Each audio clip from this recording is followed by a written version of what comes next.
हमारा ये चल रहा है व्यवहारात्मक जनवाद जो है, ठीक है, इसको हम कर ही रहे हैं, तो सेशन शुरू कर रहे हैं। सभी को फिर से नमस्कार, सबका स्वागत है। एंड बाबा जी के प्रति कृतज्ञता। ये सेशंस जो है हम बाबा जी के द्वारा लिखी हुई मध्य दर्शन की पुस्तकों का ट्रांसलेशन का एफर्ट एक टीम के रूप में कर रहे हैं, तो उसमें जनवाद का ट्रांसलेशन करने का प्राइम रिस्पॉन्सिबिलिटी मैंने वॉलंटियरली अपने पे लिया। तो उसमें ये उसका नाम पुस्तक को व्यवहारात्मक जनवाद को अभी के लिए ऐसे रखा है, बिहेवियर सेंटर्ड कन्वर्सेशंस। तो बाबा जी ने इसमें बार बार इस चीज को हाईलाइट किया है, मतलब मूल में ये है कि हम सब लोग अपने फैमिलीज में, अपने वर्क प्लेस में सुबह से शाम तक बातचीत करते ही हैं। तो उस बातचीत को कैसे मीनिंगफुल बनाया जाए, है ना, उस बातचीत को कैसे चेतना विकास की तरफ लेकर जाया जाए, तो उसमें व्यवहार जो है वो मेन मुद्दा है। पिछली बारी बात भी हुई थी कार्य और व्यवहार में व्हाट इज द डिफरेंस। तो वर्क जो है वो बेसिकली क्या कह रहे हैं कि मानव जो है जब जड़ इकाई के साथ में काम कर रहा है तो उसको वर्क कह रहे हैं, और मानव जो है वो दूसरे मानव के साथ में चैतन्य इकाई के रूप में देख के काम कर रहा है। मतलब मैं मानव हूं तो मैं भी शरीर और जीवन का, है ना, संयुक्त रूप हूँ, बॉडी एंड जीवन का। और जिससे बातचीत कर रहा हूँ वो भी शरीर और जीवन का संयुक्त रूप है। तो मेरा भी चेतना विकास होता रहे, कॉन्शियसनेस डेवलपमेंट हो, और सामने वाले का भी कॉन्शियसनेस डेवलपमेंट हो। ये हमेशा हमारे ध्यान में जब बना रहता है, तो इस ये करते करते फिर हम व्यवहार पक्ष में पारंगत होते हैं, है ना।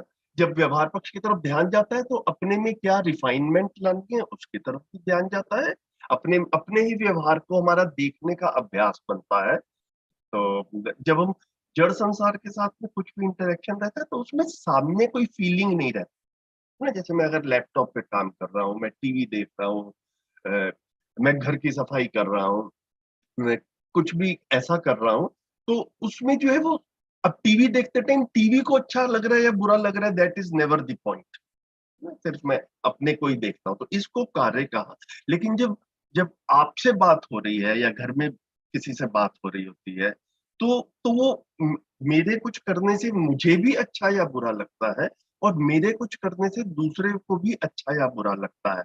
इसको पहचानना, और फिर सारी की सारी बातचीत लक्ष्य के अर्थ में हो रही है। बाबा जी ने बार बार कहा कि लक्ष्य क्या है, समाधान ही लक्ष्य है, व्यवस्था ही लक्ष्य है, जागृति ही लक्ष्य है ना। तो if when all the discussions are for resolution, for orderliness, for awakening, तो वो keeping that goal in mind when we do conversations, those are meaningful discussions, those conversations are meaningful conversations.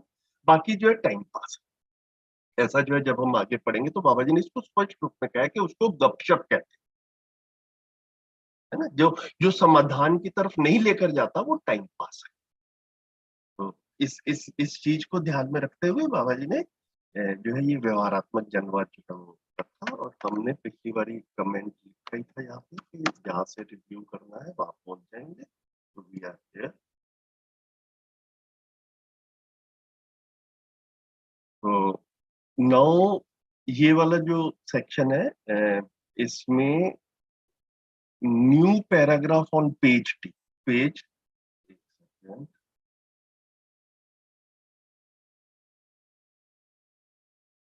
ये जो है न्यू पैराग्राफ ऑन पेज 3 है। अगर कोई सामने किताब रख के बैठे हैं 2017 वाला एडिशन तो वहां पर है, अदरवाइज हमने यहाँ पर हिंदी में भी इसको रखा ही। तो इसको मैं जैसे पिछली बारी भी किया था, पैराग्राफ को भी सब पैराग्राफ्स में डिवाइड कर दिया है फॉर ईज ऑफ कन्वीनियंस,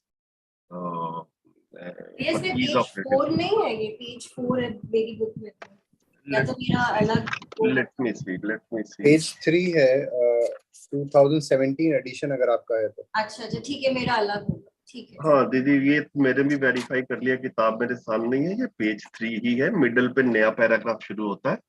तो जी। शायद आपके पास में उससे पहला वाला कोई एडिशन होगा। तो लेट्स कंटिन्यू। इस बात से हर व्यक्ति सहमत होता है कि वह मानव ही है। किंतु अपना परिचय वह किसी वर्ग या सामुदायिक पहचान के साथ ही देता है। यह भी अंतर्विरोध का जीता जागता उदाहरण है। इसको इंग्लिश में ट्रांसलेट किया कि everyone agrees that they are humans, but when they introduce themselves, the introduction includes the identity of some class or sect. It is a living example, it's a live example of inner conflict. Self explanatory है। आगे हिंदी वाले को देखते हैं। आम जन मानसिकता के गति कार्यकलाप कार्य वार्तालाप के क्रम में यह भी देखने को मिलता है कि सर्वशुभ होने का कार्य राज्य, धर्म और शिक्षा में होना चाहिए, जबकि इन तीनों विधाओं में विशेष और सामान्य का प्रभेद बना ही है। विशेष और सामान्य का तात्पर्य विद्वान मूर्ख, ज्ञानी अज्ञानी, बली दुर्बली, धनी निर्धनी के रूप में मान्यता है। यह विशेषकर समुदायगत अंतर्विरोध के रूप में देखने को मिलता है। तो कह रहे हैं, moreover in common persons mindset it is observed that they expect programs of universal well-being from the state, religion, and education. While in all these three domains, a clear distinction of special and common prevails. तो इसमें बाबा जी ने इस तरह से बाबा जी has drawn और attention कि पूरी society को देखे तो हमको ना तीन गद्दियों के रूप में, बाबा जी ने एक्चुअली में चार गद्दियां बोली हैं, आगे चलते चलते वो चौथी का भी नाम आ जाएगा। तो उसको बोला है राज्य गद्दी, धर्म गद्दी और शिक्षा गद्दी, और फिर चौथा वाला जो है, जो इस पैराग्राफ को नहीं बोला, उसको बोला व्यापार गद्दी। तो इसको हम कह रहे हैं कि ये जो सीट्स ऑफ पावर है, ये स्टेट, रिलीजन एंड एजुकेशन। तो एक आम आदमी जो है, दे एक्सपेक्ट कि जो प्रोग्राम्स यहाँ से ओरिजिनेट हो, जो भी सरकार करे, जो भी धर्म के माध्यम से हमारे तक पहुंचे और जो भी शिक्षा के माध्यम से पहुंचे, वो that it's objective should be universal wellbeing. ये काफी सारी सरकारों का घोषित रूप से भी ये कार्यक्रम रहता है कि हम सबके विकास के लिए काम करें। तो सरकार भी अपनी तरफ से आश्वासन देने की कोशिश करती है कि हम सबके विकास के लिए काम करेंगे, और आम आदमी जो है उसका भी एक्सपेक्टेशन रहता है कि yes, the programme should be of universal wellbeing. इसमें किसी के साथ में पार्शियलिटी नहीं, किसी एक वर्ग के साथ में, किसी एक व्यक्ति विशेष के साथ में, किसी एक जाति के साथ में अगर ऐसा लगता है कि भैया इनको इनको जो है वो ज्यादा फैसिलिटीज मिल रही हैं, इनकी तरफ सरकार का ज्यादा फोकस है, तो दूसरे को लगता है कि भैया we are being ignored and that is unfair. तो ये जो है, इसी को कह रहे हैं कि इसमें फिर जो है ना, इन तीनों चीजों में, स्टेट, रिलीजन एंड एजुकेशन में, बाबा जी कह रहे हैं कि इन तीनों में एक डिस्टिंक्शन जो है ना, वो बैकग्राउंड में चलती ही रहती है, which is special and common, है ना, विशेष और सामान्य के। कुछ कुछ लोग जो है वो वीआईपी ट्रीटमेंट के हकदार हैं, और कुछ लोग जो है वो आम आदमी, है ना। तो इस तरीके से अगर हम देखने की कोशिश करें तो हम इसको पाएंगे। तो इसको विशेष और सामान्य का डिफरेंस जो है, फिर इसको बाबा जी ने बार बार अपनी पुस्तकों में और अपने संवाद में बोला है इस तरह से कि हम सोसाइटी में देखें तो हमको ना चार तरह से मोटा मोटा सा, very broadly we can categorise, कि जब हम लोगों को देखते हैं तो इस तरीके से समाज में भी उनको कई बार ये डिस्टिंग्विश किया रहता है, एक ग्रुप को दूसरे ग्रुप के साथ में। कई बार हम भी उसमें जो है ना, हमारी मानसिकता में भी वो आ जाता है। तो स्पेशल एंड कॉमन का बिलीफ अपने में जांच के देखें तो उसको कह रहे हैं स्कॉलर एंड फूल, जिसको हिंदी में कहा था विद्वान और मूर्ख। ठीक है, तो कोई कोई व्यक्ति जो है वो काफी इस तरह से एक मतलब जिसको विद्वान कह रहे हैं, लर्निड, इसको स्कॉलर वाली, एक स्कॉलर का शब्द दिया, और दूसरा जो है वो उसमें ये विद्वान वाला पार्ट नहीं है, उसको हमने फूल या फुलिश कहा। तो इंग्लिश में भी इस तरह से इसको शब्द लेके चल रहे हैं। तो तो अपने मन में फिर ऐसा ही आता है कि स्कॉलर का जो है वो एक सम्मान ज्यादा हो जाता है, तो वो एक विशेष की कैटेगरी में आ जाता है, और जो फूल है उसको एक हम साधारण रूप में ट्रीट करते हैं। सिमिलरली एक दूसरी कैटेगरी बन जाती है लर्निड एंड इग्नोरेंट। तो एक आ जाती है माइटी एंड वीक, जिसको हिंदी में लिखा था बली एंड दुर्बली, और फिर एक चौथा वाला आ गया रिच एंड पुअर, जो कि हिंदी में कहा था धनी एंड निर्धनी के रूप में। तो इस तरह से हमारे अपने में भी अगर हम एक्सप्लोर करके देखें, अपने में भी सेल्फ रिफ्लेक्शन करके देखें, तो क्या ऐसा जो है वो हमको दिखता है कि हमारा इस तरह से एक मानसिकता में जो है वो हमको दिखता है कि समाज में जितने भी व्यक्ति हैं उनको इस तरह की कैटेगराइजेशन में हम लोग अ, डाल देते हैं, हमें कई बार ध्यान में नहीं जाता। तो जैसे ही ये कैटेगराइजेशन में डालते हैं, फिर एकदम से चलता है कि फिर प्रोग्राम जो है ना वो यूनिवर्सल वेलबींग के नहीं रह जाते, फिर फोकस में जो है ना वो जो विशेष वाला वर्ग है उसकी तरफ ज्यादा ध्यान जाना चाहिए। तो ये बाबा जी ने, जैसे हमने पहले भी कहा था, it's a balanced critic of what is happening in society, और इसकी तरफ हमारा ध्यान जाना जरूरी है, ताकि जिस तरह से समाज चल रहा है, जिस तरह से हमारा भी व्यवहार में भी चीजें हो रही हैं, उसमें कुछ गैप्स हैं। इस तरफ हमारा जब ध्यान जाता है तो फिर हम उस गैप्स को ओवरकम करने की कोशिश करते हैं। अगर गैप्स दिखेंगे ही नहीं, अगर हमारा गैप्स की तरफ ध्यान नहीं जाएगा, तो फिर प्रोग्राम भी नहीं बनता है, कोई करने की भी क्या जरूरत है। अगर ऐसा लगे चीजें ठीक ही है, ठीक चीजों को फिर क्या छेड़ा जाए, इतना जो है यहाँ पर इस तरह से बातचीत। तो it is specially found as intrasectarian conflict and dissent, है ना। तो यह विशेषकर हिंदी में इसको कहा था, यह विशेषकर समुदायगत अंतर विरोध के रूप में देखने को मिलता है। ना, मेरे को ये वाला सेंटेंस थोड़ा सा इंपॉर्टेंट लगता है। हमने पिछली बार भी शायद इसके बारे में बात की थी कि कई बार ना नॉर्मल लाइफ में जीते हुए ऐसा लगता है कि हम किसी को अपना मानते हैं और किसी को पराया मानते हैं, और ये जो पराये लोग जो है ये हमको तंग करते हैं, ठीक है। ऐसा ऐसा एक आभास सा होता है, ऐसा एक कंडीशनिंग के साथ में हम अपने में चल रहे रहते हैं। तो यहाँ पर बाबा जी ने बार बार जो है इस चीज की तरफ ध्यान दिलाया है कि जिनको हम दूसरा मानते हैं, अन्य मानते हैं, अदर्स मानते हैं, पराया मानते हैं, और वो भी हमको अदर्स मानते हैं, उनके साथ में जो दिक्कत होती है वो तो होती ही है। उसको बोला इंटरसेक्टेरियन, है ना, या इंटरनेशनल, मतलब इस देश का दूसरे देश के साथ में कुछ परेशानी हो रही है। लेकिन इंट्रासेक्टेरियन कॉन्फ्लिक्ट्स भी काफी देखने को मिलते हैं ना। तो हमें दूसरे देश वाले दिक्कत करते हैं, ये एक एस्पेक्ट है हमारी तकलीफों का। क्या हम अपने देश में जब रह रहे हैं तो क्या अपने देश के सभी लोग इकट्ठे ठीक से रह पा रहे हैं? तो बड़ा क्लियरली दिखता है कि नहीं, ऐसा भी नहीं हो रहा है ना। यहाँ पर भी केंद्र सरकार का राज्य सरकारों के साथ में चल रहा है, एक धर्म वाले का दूसरे धर्म वाले के साथ चल रहा है, एक जाति का दूसरी जाति के साथ में चल रहा है। नहीं, हम देखते ही रहते हैं, ऑनर किलिंग्स वगैरह होती हैं। ये कोई विदेशी थोड़ी करेंगे, तो हमारे ही देश के अंदर जो है ये सारा का सारा जो है इस तरह से चल रहा है।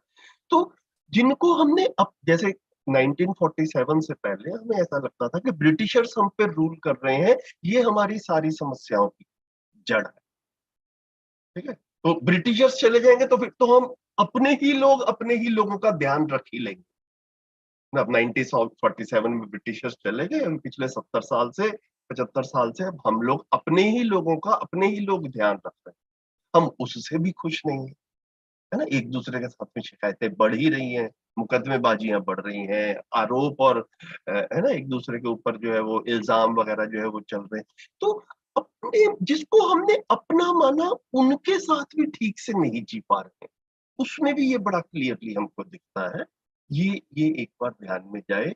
तो इसी को फिर जब जिनको अपना माना, देश के रूप में माना, शहर के रूप में माना, गली मोहल्ले के रूप में माना, तो इसको बाबा जी फिर मूल में एंड में लेकर आए कि व्यवस्था की मूल इकाई परिवार है ना। Family is the basic unit of orderliness. तो आदमी का वैल्यूज के साथ में सही से जीना फैमिली में एक बार हो जाता है। फैमिली में तो सबको अपना मानना एक बड़ी नेचुरल सी बात लगती है। जिस तरह से एक दूसरे का जन्म से ही ध्यान रखा जाता है, घर में कोई बच्चा पैदा होता है तो कितने ही साल निकल जाते हैं, the child is not able to take care of himself, और तो परिवार के बाकी सारे मेंबर्स ही बच्चे का ध्यान रखते हैं जब तक बच्चा अपने शरीर का ध्यान रखने लायक नहीं हो जाता, है ना। बच्चा पैसा नहीं कमाता है तो उसका खाना पीना, उसकी पढ़ाई, ये सब जो है वो परिवार ही उसको ऑर्गेनाइज करता है। तो एक नेचुरल सी फीलिंग बच्चे में ग्रेटिट्यूड की अपने से बड़ों के प्रति रहती है in the years when the child is growing up. फिर क्या होता है कि जब वो बच्चा बड़ा हो जाता है तो इन्हीं बड़ों के साथ में जिन्होंने बचपन में बच्चे का ध्यान रखा था, साथ में जीना काफी बड़ी मुश्किल है ना। From where those problems arise, ये जो है, ये एक बार जब इन चीजों को अच्छे से पहचान पाते हैं तो फिर ये भी बड़ी आसानी से देख पाते हैं कि जब ये घर वाले माहौल में भी काफी बार अगर साथ में जीना नहीं हो पा रहा, तो देश में इकट्ठे जीना और दुनिया में इकट्ठे जीना, ये तो एक बड़ा चैलेंज है। तो बाबा जी ने इसको क्रमबद्ध तरीके से स्टेप बाय स्टेप एक 10 सोपानी व्यवस्था दी है ना, 10 स्टेज ऑर्डरलीनेस। तो उसमें पहला स्टेप जो है वो परिवार की, फिर उसके बाद में फिर ग्रुप ऑफ फैमिलीज है ना, फिर एक विलेज या मोहल्ला लेवल के ऊपर साथ में रहेंगे, लोकेलिटी के लेवल के ऊपर, ऐसे करते हुए वर्ल्ड फैमिली तक जा। तो इस तरह से जो है, इस तरफ जो है ध्यान। गुड मॉर्निंग दिव्य, आपका आवाज आ रही है माइक में, so you want to say something you can say, otherwise mute कर लीजिए।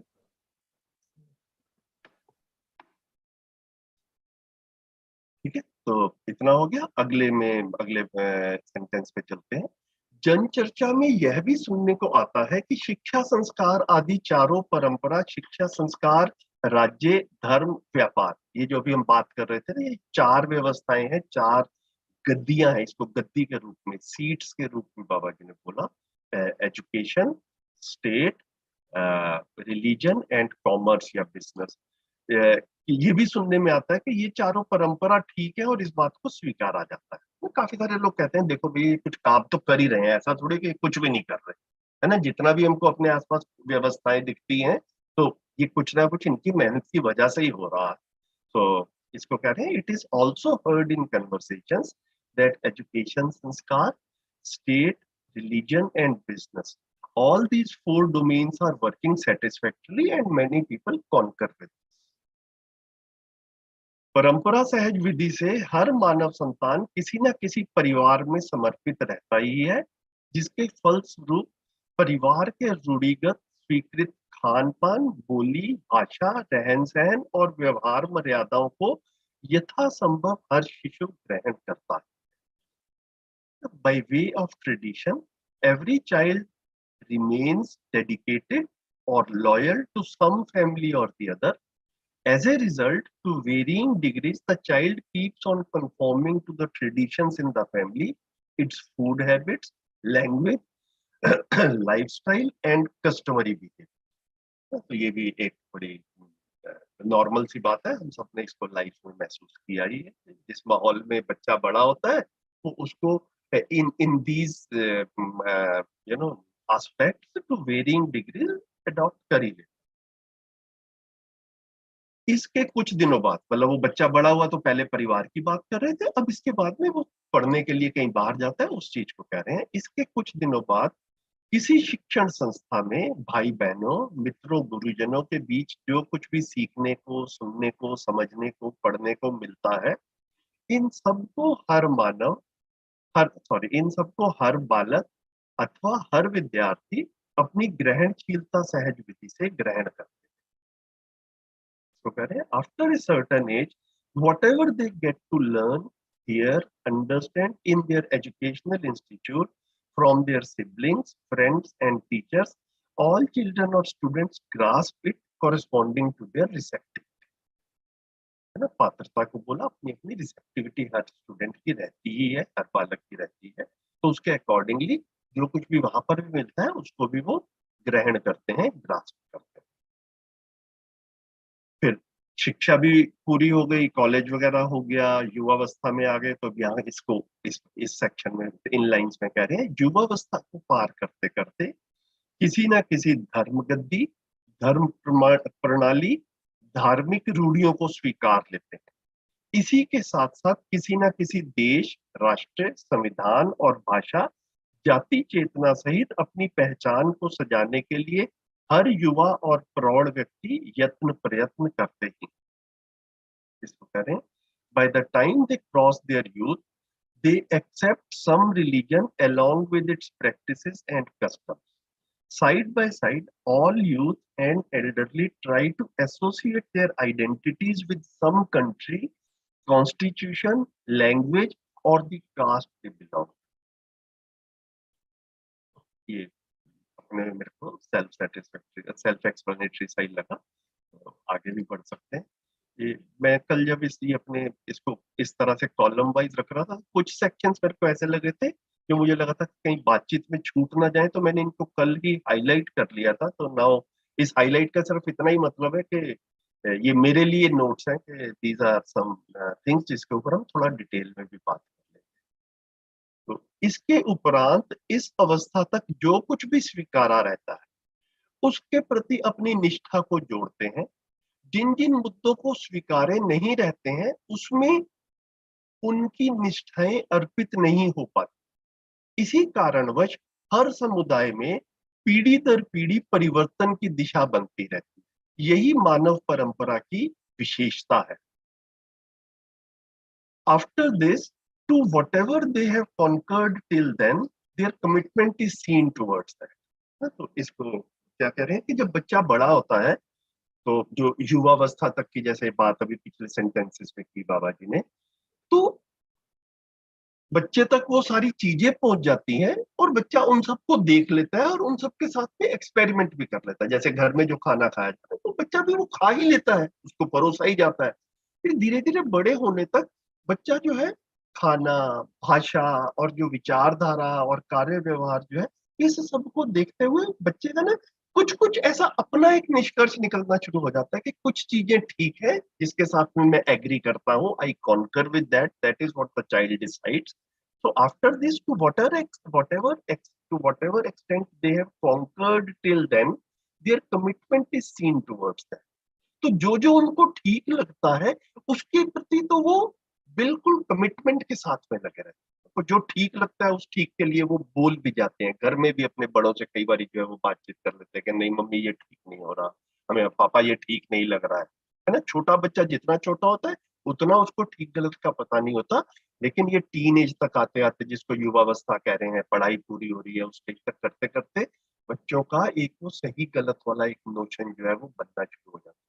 तो जो जो चीज के साथ में जो जो प्रस्ताव उनको मिले, जो जो उनको ठीक लगा, to whatever they have conquered till then, उसकी तरफ उनकी कमिटमेंट बन जाती। But they are unable to be loyal और committed to the points that they have not accepted or conquered to। This is the reason why change is seen in all sects from generation to generation। This is a salient feature of human tradition। तो धरती पर ये मुझे पढ़ते time लगा था कि इसके बारे में थोड़ा बात कर लेंगे कि there are 4 orders in nature, जिसको हम कह रहे हैं कि material order, plant order, animal order and human order और नॉलेज ऑर्डर। तो जब हम नॉलेज ऑर्डर से बिल्कुल पहले वाला जो ऑर्डर है उसको देखते हैं, जैसे एनिमल ऑर्डर में देखते हैं, तो एनिमल ऑर्डर में ना हमको पीढ़ी दर पीढ़ी चेंज होता हुआ नहीं दिखता है। ह्यूमंस में यहाँ पर ये सेंटेंस जो है ना, this is the reason why change is seen in all sects from generation to generation. This is a salient feature of human tradition ना। तो इसको हम देख ही रहे हैं कि even from our childhood till now, जितनी भी हमारे में से सबके रेस्पेक्टिव एजेस हैं, पिछले 20 साल में, पिछले 50 साल में, सिंस और चाइल्डहुड, हमने देखा है कि जिस तरह से कम्युनिकेशन होता था, आज उससे ऐसा लगता है कि चेंज हो गया है टुवर्ड्स द बेटर। जिस तरह से ट्रांसपोर्टेशन होता था, जैसा 40 साल पहले होता था, उससे आज बेटर हो गया। तो जनरेशन टू जनरेशन हमको चेंज होता हुआ दिखता है ना। ये विचारधाराओं में सेक्ट्स के रूप में भी चेंज होता हुआ दिखता है हमको, और जो है वो ओवरऑल ह्यूमन ट्रेडिशन के रूप में भी हमको ये दिखता है। एनिमल्स में ये वाली चीज नहीं। तो हमने अपने घर भी बेटर कर लिया, हमने अपना ट्रांसपोर्टेशन भी बेटर कर लिया, लेकिन हाथी जिस तरह से जंगल में 2000 साल पहले घूमता था, आज भी वैसा ही घूमता है। हाथी 10,000 साल पहले जैसा खाना खाता था जंगल में, आज भी वैसा ही खाता है ना। इन सब ने अपने रहने का जो मैकेनिज्म हजारों लाखों साल पहले था इनका, आज भी इनका वैसा ही है। इनमें कोई चेंज होता हुआ नहीं दिखता। तो इस चीज को जो है ना, ये जो चेंज होता हुआ है, इसको बाबा जी ने इसको ऐसा इस तरफ इसको हाईलाइट कर रहे हैं ताकि हमारे अपने अंदर इस चीज की तरफ ध्यान चला जाए कि this is what sets human being as a class apart from animals. Otherwise काफी बार जो है ना, ऐसा भी परंपरा में कहा गया है और कई बार क्लासरूम में भी कह देते हैं कि man is a social animal, है ना। तो मानव जो है वो एक तरह से पशु ही है, ठीक है। सिर्फ कुछ कुछ इसमें सोचने समझने की शक्ति थोड़ी ज्यादा है, लेकिन बेसिकली ये पशु ही है। तो यहाँ पर बाबा जी ने मध्यस्थ दर्शन के माध्यम से क्लियरली हमको अपने समझने के लिए ये ध्यान आकर्षण कराया। एंड जब मेरा ध्यान गया पर्सनली, तो मुझे ये काफी अपने आप में एक आई ओपनर सा लगा। And I found it very strange कि इतनी सिंपल सी चीज है, ये इतनी स्पष्टता से हमको पहले क्यों नहीं पता चली कि कि ह्यूमन बीइंग जो है वो किसी चीज की तलाश में है, किसी गोल की तलाश में है। जब तक वो गोल नहीं मिलेगा तब तक ये कुछ ना कुछ पीढ़ी दर पीढ़ी चेंजेस वाला जो है ये सिलसिला जो है वो चलता ही रहेगा। तो all this change is not random, it is towards something. अभी तक क्या हुआ है कि वो टुवर्ड्स समथिंग जो है, जिस एज में जिन टाइम्स में हम रह रहे हैं, उसमें ये सिर्फ भौतिकवाद से हम छुटकारा करने की कोशिश कर रहे हैं ना। तो अ, ये जो है ये एक बार ये फाउंडेशन लेवल के ऊपर ये सेट हो जाता है कि ह्यूमंस और एनिमल्स में क्या डिफरेंस है, तो फिर जो हम जो चेंजेस कर रहे हैं उसमें भी कौन कौन सा चेंज जो है वो हमको गोल की तरफ लेकर जा रहा है, और कौन कौन सा चेंज जो है वो एक्चुअल में गलती की तरफ लेकर जा रहा है, भ्रम की तरफ लेकर जा रहा है। फिर हम उसको भी स्पष्टता से देख पाएंगे, लेकिन पहले ये देख पाए कि हम पशुओं से अलग हैं। तो ये जो है ये इसमें वो चार अवस्थाओं में ह्यूमंस को एक फोर्थ ऑर्डर के रूप में, सबसे विकसित इकाई के रूप में रखा। सबसे विकसित है नहीं, शायद ऐसा भी कहना ठीक रहेगा, लेकिन सबसे विकसित इन इन टर्म्स ऑफ पोटेंशियल है। इसमें पोटेंशियल है विकसित होने का, हम उस पोटेंशियल को रियलाइज कर लेते हैं तो विकसित हो जाएंगे, नहीं तो फिर गलतियां करते हैं। तो इसी को फर्दर ऑन जो है नेक्स्ट सेंटेंसेस में बिल्ड कर रहे हैं कि भौतिकता प्रधान दृष्टिकोण से, भोगवादी दृष्टि से मानव को भले ही जीव जानवर कहते हैं किंवा कह भी रहे हैं, इसके बावजूद तथ्य यही है कि जानवरों में यथावत पिछली पीढ़ी के सदृश ही अगली पीढ़ी के कार्यकलाप और प्रवृत्तियां देखने को मिलती है, जबकि मानव परंपरा में पीढ़ी से पीढ़ी में भिन्नताएं व्यक्त होती ही रही हैं, तथा विचार, कार्य, व्यवहार, सुविधा संग्रह, उपभोग, बहुभोग आदि विधाओं में भी परिवर्तन होता ही आ रहा है। इसको जब इंग्लिश में ट्रांसलेट किया तो ऐसा कोशिश किया लिखने की, although from the lens of materialism or consumptionism, they may call or are even actually calling humans as animals. It still remains a fact that in animal kind, activities and tendencies remain absolutely similar to the previous generation. While in human tradition, changes and differences have always been observed from generation to generation. In thoughts, work and behavior, comforts, accumulation, consumption and multi-consumption, changes have always been occurring. तो हमने basically ये दोनों paragraph की मिल के जो है वो बातचीत कर ही ली। तो इसकी समीक्षा में पीढ़ी से पीढ़ी अधिकाधिक सुविधा संग्रह में प्रवृत्त होता होना देखा गया है। तो एज ए बैलेंस्ड क्रिटिक, मतलब जो हो रहा है उसकी एक बार समीक्षा कर ली, भाई ये कहाँ लेकर जा रहा है और कहाँ अभी तक लेके गया। तो as a balanced critic, the tendency of increasing and maximizing comforts and accumulation is clearly visible from generation to generation, है ना। ये ह्यूमंस के रेफरेंस में ही कह रहे हैं, बेशक इसमें मानव शब्द आया नहीं है। तो ये ये जितना भी चेंजेस हो रहे हैं जनरेशन टू जनरेशन, मानव जाति के इतिहास को देखें और अपने चाइल्डहुड से लेके आज तक भी हम पिछले 40-50 साल को देख लें, तो ये देख पाते हैं कि ये सारे के सारे चेंजेस जो हैं ये किस तरफ जा रहे हैं। Tendency of increasing and maximising comforts and, this is clearly visible from generation to generation. तो अगली जनरेशन भी इसी डायरेक्शन में और भी मेहनत करती हुई।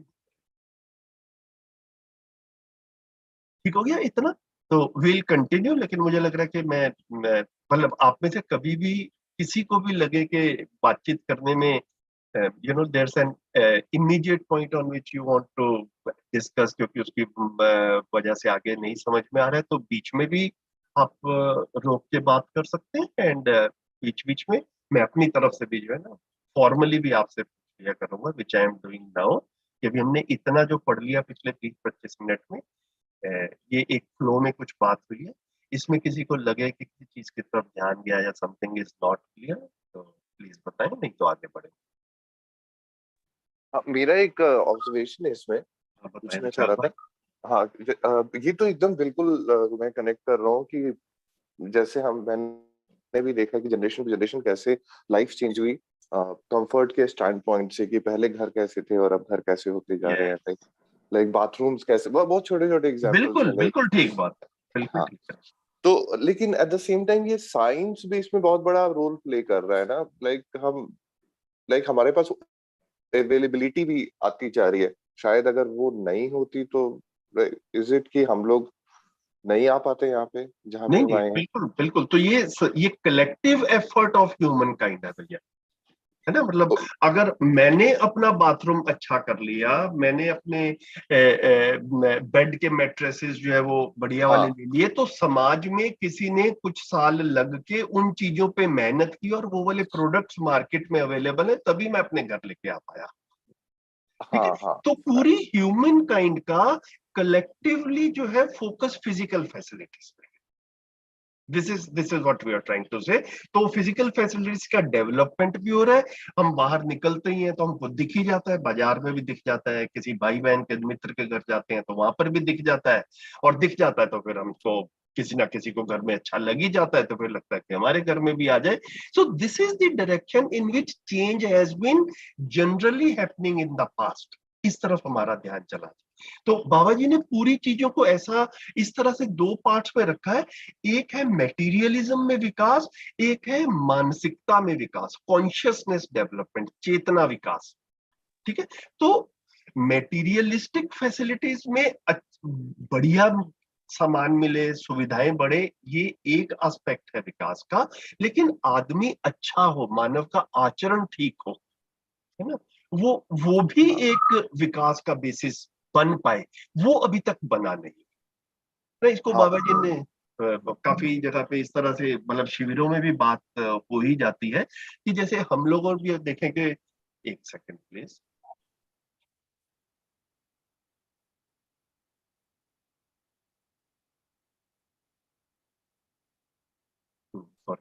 तो बाबा जी ने इस चीज को मतलब अलग अलग तरीके से रखा है, और मैंने जब इसको एक एग्जांपल के रूप में देखा, जो सोम भैया कई बार शिविर में रखते भी हैं, कि जब पिछले, जैसे हम अपने दादा दादी को, if we look at our grandparents levels, तो जो एजुकेशन के जिस स्तर तक वो पहुंचते थे, आज के बच्चे उससे काफी आगे के स्तर तक पहुंचते हैं ना। तब तो कोई कॉलेज जा ही नहीं पाता था, बहुत रेयरली कोई कॉलेज जाता था, आजकल बहुत रेयरली ऐसा होता है कि कॉलेज में नहीं जाता। ऐसा देख पाते हैं ना विशाल भाई, हम अपने हाँ, आसपास। हाँ, बिल्कुल बिल्कुल बिल्कुल, बहुत तो नॉर्मल हो गया बीटेक। बहुत नॉर्मल हो गया है ना। और हमारे अपने ग्रैंड पेरेंट्स के लेवल के ऊपर कोई रेयरली होता था कि जो कॉलेज के टाइम तक पहुंचता हाँ, था। हमारे हाँ जी। ये कहानियां हमने अपनी फैमिलीज में सुनी ही है सबने। Now now what was the purpose in society कि एजुकेशन को इतना फैलाया जाए? सो द पर्पस वाज कि ऐसा एज्यूम किया गया कि आदमी पढ़ेगा लिखेगा तो अच्छा आदमी बनेगा, तो समाज में काफी सारी चीजें ठीक हो जाएंगी। ठीक है, लेकिन ये पिछले 40-50 साल में, 70 साल में, पिछली 2-3 पीढ़ी में, ये जितना एजुकेशन का फैलाव हुआ, उस फैलाव की वजह से क्या समाज में सरकमस्टांसेस अच्छे हुए क्या? Crime and exploitation and corruption जो है, क्या ये कम हुआ? क्या कोर्ट केसेस कम हुए? तो एकदम से दिखता है कि नहीं भैया, ये सारी चीजें तो अभी भी बढ़ ही रही हैं। तो the purpose with which we thought that we should focus on education, क्या वो पर्पस मीट हो रहा है कि नहीं हो रहा, ये हमारे ध्यान में बाबा जी यहाँ पर ये समीक्षा के रूप में, एज ए बैलेंस्ड क्रिटिक, इस तरफ हमारा ध्यान दिला रहे हैं। तो एजुकेशन तो हम ले आए, हमने स्कूल भी ज्यादा खोल लिए, कॉलेज भी ज्यादा खोल लिया, और एक ऐसा माहौल भी बना लिया कि हर फैमिली में ये नेचुरली एक इंक्लिनेशन है, कोई किसी को दबाव भी नहीं डालना पड़ता, सबको एक नेचुरल सा लगता है कि बच्चा स्कूल जाएगा ही। लेकिन वो स्कूल जाके और स्कूल जाके कुछ पढ़ेगा लिखेगा और बाहर आके कुछ करेगा, उस सबका कलेक्टिव आउटपुट मेटीरियलिस्टिक अचीवमेंट्स की तरफ कितना जा रहा है और कॉन्शियसनेस डेवलपमेंट की तरफ कितना जा रहा है। अच्छे इंसान के रूप में हम जी पाए, तो फैमिली में भी, रिलेशनशिप में भी अच्छे तरीके से जी पाए, और फिर जब हम व्यवस्था में भागीदारी करते हैं, when we participate in orderliness at some work place, तो वहां पर भी हम जो है एक एक अच्छे भाव के साथ में पार्टिसिपेट करना है। दो थिंग्स आर मिसिंग। ये जो है, ये इस पूरे मतलब चर्चा का अगर निचोड़ के रूप में कहे तो ये निष्कर्ष सबका निकल रहा है ना विशाल भाई, आपको भी इतना ठीक लग रहा है ना? हाँ, बिल्कुल बिल्कुल। ये एक पॉइंट और पूछना चाहूंगा आपसे।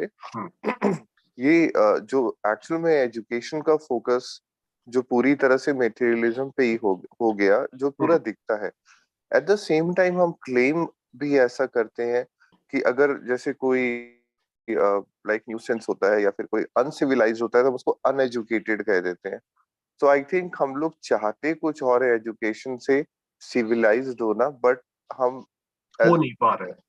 हाँ हाँ, बिल्कुल बिल्कुल। तो यही चीज जो है ना, जो जो हमने कहा भी भैया, अब सारा ना, अब धीरे से इन सारे डिस्कशंस में ना we can connect the dots के बाबा जी भी क्या कहना चाह रहे हैं इसमें भी। जैसे आज हमने शुरू किया था, तो मैं उस जगह के ऊपर वापस जाता हूं, तो जहां पर ये कहा था कि in common persons mindset it is observed that they expect programs of universal wellbeing from state, religion and education, है ना? तो ये जो जो आप भी कह रहे हैं कि अपेक्षा तो यही रहती है, एक्सपेक्टेशन यही रहती है कि सब ठीक हो जाए, और सब ठीक हो जाए में क्या ठीक होना होगा? आदमी को ही ठीक होना होगा, है बिल्कुल। ना?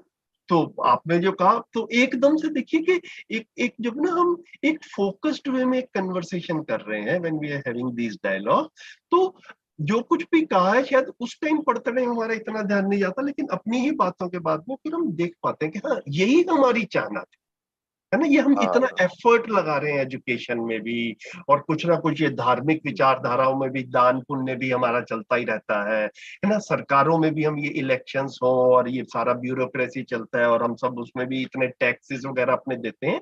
Eight end of all this what is that we expect? We expect orderliness, we expect व्यवस्था। वो नहीं हो पा रहा है, यही पीड़ा भी है। और बाबा जी उसी का समीक्षा करते हुए फिर पूरा मध्यस्थ दर्शन जो है उसका विकल्प के रूप में हमारे सामने प्रस्तुत। Perfect perfect, thank you. और कोई बताएं, और किसी के मन में कुछ आया हो तो? हाँ भैया, मुझे पूछना था, जो ये वर्ड स्वीकार है, आपने इसका इंग्लिश वर्ड कॉन्कर लिया है, तो आपने एक्सेप्ट क्यों नहीं लिया? जैसे नहीं, acceptance होता है।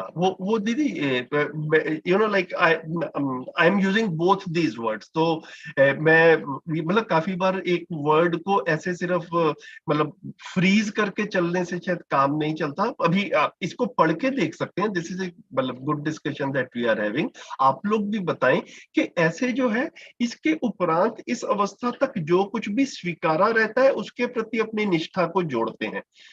तो इसको हम क्या कहें कि after this, to whatever extent they have conquered till then, ऐसा कहें, और whatever they have accepted till then वैसा कहें? I am open to it, मतलब क्या लग रहा है, क्या क्या ठीक रहेगा? भैया, हाँ जी। कॉल करने बात में ऐसा लग रहा है जैसे उसने कुछ मतलब अलग से किया है। जैसे आपने अभी अपनी ही शब्द जो रखे थे, तो उसमें ये बात कही थी कि जब एक बच्चा बड़ा होता है तो जो भी उनके माँ पापा हैं या जो भी इन्वायरमेंट में वो सीखता है उसे स्वीकार कर लेता है ना? तो इसका यही हो गया ना कि उतना वो सोच नहीं रहा है कि मतलब क्या ठीक है। उसके बाद एक टाइम के बाद समझ में आता है कि नहीं, यहाँ पॉइंट पर मैं ठीक हूँ, या और हो सकता है उसे कोई समझ ही ना मिले, ऐसा चलता ही रहता है। ठीक है, तो मतलब एक्सेप्ट करना मतलब स्वीकार लेना, लाइक। ओके लेकिन आप ओके, जो भी कहते हैं वो भी ठीक है। ठीक है। हाँ, तो मतलब दीदी इसमें मैं जैसे बात कर रहे हैं तो एक ऐसा भी लग रहा है, to whatever extent they have agreed till then, क्या उससे भी वही फीलिंग आती है? मतलब हमारे पास में कुछ प्रस्ताव आ रहा है तो आई एग्री टू दैट और आई डिसएग्री टू दैट, मतलब ऐसे करके सब लोग करते हैं। तो मतलब आप बताएं, अगर ऐसा रीडेबिलिटी के हिसाब से और भाव को कन्वे करने के लिए अगर एक्सेप्ट ठीक लगता है तो यू नो लाइक मतलब I am able to, I am open to changing this. मेरा इंग्लिश का ज्ञान जो है ना वो सिर्फ वर्किंग नॉलेज के रूप में है, मैं आपके सामने बिल्कुल स्पष्ट रूप से कहूँ तो मुझे मतलब ऐसा ऐसा लगता है कि कन्वे हो जाए इतना मैं अपने में मानता हूँ कि उतना कर पाता हूँ। बाकी ये कुछ बारीकियां जो है इसमें आप सब लोगों के सहयोग से जो हम इसको और रिफाइन कर पाएंगे। तो दीदी, शिल्पा दीदी, आपने पॉइंट रेज किए, मैं आप ही से पूछ रहा हूँ वापस कि एग्रीड सॉरी एक्सेप्टेड से ज्यादा ठीक लग रहा है, मतलब जैसे पढ़ रहे हैं अगर आप तो। जैसे मैं मेरा जब ध्यान गया, मतलब जैसे हम्म। आप कह रहे हो ना कि आप कभी दो वर्ड्स, आप हाँ मतलब डेफिनेटली आप दो इंग्लिश वर्ड्स यूज कर सकते हैं एक हिंदी शब्द के लिए, hmm. Depending on the context. पर जो मेरा ध्यान गया इस बात पे कि जो वो वाली लाइन थी ना जहाँ से शुरू किया था हाँ जी।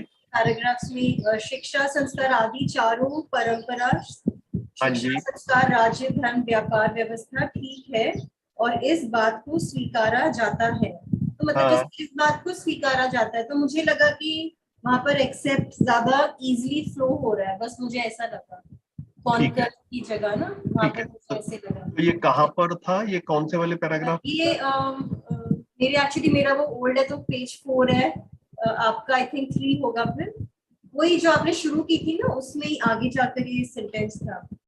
Okay okay. जन चर्चा में यह भी सुनने को हाँ आता हाँ, है। बाय द हाँ हाँ, युवा ये वाला। युवावस्था को पार करते करते ये वाले में है या नहीं नहीं इसके नहीं बाद? भैया, उसके ऊपर था, उसके ऊपर। उसके ऊपर था, ओके। हाँ, हाँ हाँ। यह विशेषकर समुदाय अंतर्विरोध के रूप में देखने को मिलता है। जन चर्चा में यह हाँ भी जी। सुनने को हाँ आता जी। है, हाँ मतलब हाँ, वहां मेरा ध्यान गया स्वीकारा था। जाता है। हाँ, ऑल हाँ दीज 4 डोमेन्स आर हाँ वर्किंग, ये अब स्क्रीन पे भी आ गया, and many people conquer with this. हाँ, तो तो यहाँ मेरा ध्यान गया था कि कॉन्कर जैसे मेरे को इजीली नहीं समझ आ रहा था, ओके, बस ये मतलब तो सही मेनी शुरू पीपल, किया। So many people accept this, हाँ ऐसा लिख मुझे दें। ऐसा लगा। हाँ, आप बाकी अब डिस्कस कर लीजिएगा राकेश भैया के साथ। ठीक है, ठीक है, ठीक है। वो वाला तो अभी एक्चुअली बाद में स्टेप होना ही है। आप बताएं देव भाई, कौन बोल और रहे भी थे आप? अगर वो इंग्लिश पे जाएंगे तो मुझे लगता है conquer makes more sense here, because conquer का मतलब क्या हुआ कि हम जैसे फॉर एग्जांपल 4 लोग बैठे हैं तो 4 लोगों ने 4 लोगों की एक साथ स्वीकृति है उस बात को लेकर। तो जैसे कि इस टाइम टॉपिक जो चल रहा है वो ये है कि नेचुरली इस तरह की स्वीकृति रहती ही है सबकी। तो इस वजह से कॉन्कर शायद ज्यादा फिट रहेगा। एक्सेप्ट का मतलब रहेगा कि मान लीजिए 2 लोग या 4 लोग बैठकर चर्चा कर रहे हैं तो उसमें से किसी ने एक कुछ प्रस्ताव रखा है ना। तो चाहे वो किसी लीगल स्टैंड पॉइंट से हो या फिर किसी भी एक्सपीरियंस से हो कि उस इंसान का उस पर्टिकुलर एस्पेक्ट में कोई एक्सपीरियंस है। तो उसने कोई इस तरह का एक इंसान ने जो भागीदारी बन रही है, वो एक पार्टिसिपेंट ने कुछ प्रपोजल रखा। तो बाकी लोगों ने उस एक्सपीरियंस को रिस्पेक्ट करते हुए या उस एजुकेशन को रिस्पेक्ट करते हुए बाकी लोगों ने उस प्रपोजल को एक्सेप्ट किया। तो ये होगा एक्सेप्ट का मीनिंग यहाँ, मतलब बेसिकली एक्सेप्ट का मीनिंग ये रहेगा। conquer is basically which comes naturally to everybody at the same time. Individual level के ऊपर किसी चीज को स्वीकार रहे हैं, वहां पर एक्सेप्टेंस शब्द शायद ज्यादा सूट जी कर जाए, और जी कलेक्टिवली जब बात कर रहे हैं कि सब मिलजुल कर एक चीज के ऊपर दे एग्री ऑन समथिंग, उसको कॉन्कर शब्द से ऐसा लग रहा है कि, है ना। बाकी हर कॉन्टेक्स्ट को जी देखना पड़ेगा, लेकिन broadly this is one of the points जो आप देव भाई हाईलाइट कर रहे हैं। जी जी ठीक है दीदी, अभी के लिए ऐसा करते हैं कि अभी इस पे लंबा डिस्कशन नहीं करते, सब लोग पठन में भी इंटरेस्टेड हैं, लेकिन पॉइंट नोटेड। तो मैं भी इस एंगल से ना इन लाइंस को दोबारा भी देख लूंगा, और फाइनली जो राकेश भैया भी रहेंगे और बाकी लोग भी रहेंगे, तो जैसे उनके मार्गदर्शन में होगा फाइनल उसको करते रहेंगे। अभी मेरे को ऐसा लग रहा है कि हम ब्रॉडली जो है ना, ये हिंदी के सेंटेंसेस को इंग्लिश में ट्रांसलेटेबल है, ये भी हमको एक फीलिंग आ जाए। काफी बारी ना मैं शुरू के सालों में पढ़ता था तो ऐसा लगता था कि तो हिंदी इतनी मुश्किल है कि इसकी कभी इंग्लिश बन ही नहीं सकती। तो धीरे से एक ऐसा हम लोगों में ये भी एक सहज स्वीकृति बन रही है कि हाँ भैया, ये इंग्लिश में भी कन्वे कर पाते हैं। उसकी जो बारीकियां हैं, जो बिल्कुल फाइन ट्यूनिंग है, वो धीरे धीरे करके करते रहेंगे। आप ये फीडबैक्स देते रहिए, मतलब प्लीज, जैसे आपसे भी और बाकी सबसे भी मैं देख रहा था अभी बात करते टाइम, तो काफी सारे हमारे इंग्लिश में पारंगत लोग जो है वो इस मीटिंग में बैठे हैं और बैठते भी हैं। तो जो भी आपका शब्दों की तरफ भी ध्यान जाए, please we will be it will be our privilege के आपकी तरफ से फीडबैक आए और हम इस ट्रांसलेशन के प्रोसेस को भी और फर्दर रिफाइन कर पाए। जी भैया। ठीक है, तो इतना हमने जो है यहाँ तक कर लिया था कि पशु पक्षियों में पिछली पीढ़ी के अनुसार ही जो है वो सब कुछ चलता रहता है, ऐसा हम बड़ी क्लियरली देख पाते हैं।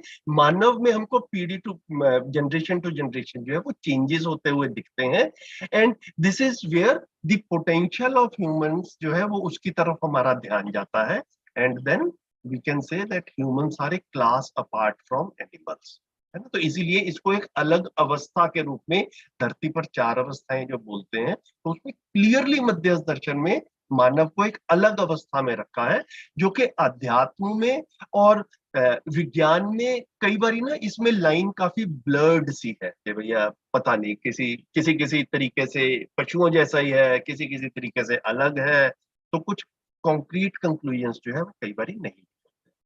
तो एनीवे, बढ़िया हो गया, आगे बढ़ते हैं। ये ना काफी लंबा पैराग्राफ है, तो we are still on the same paragraph.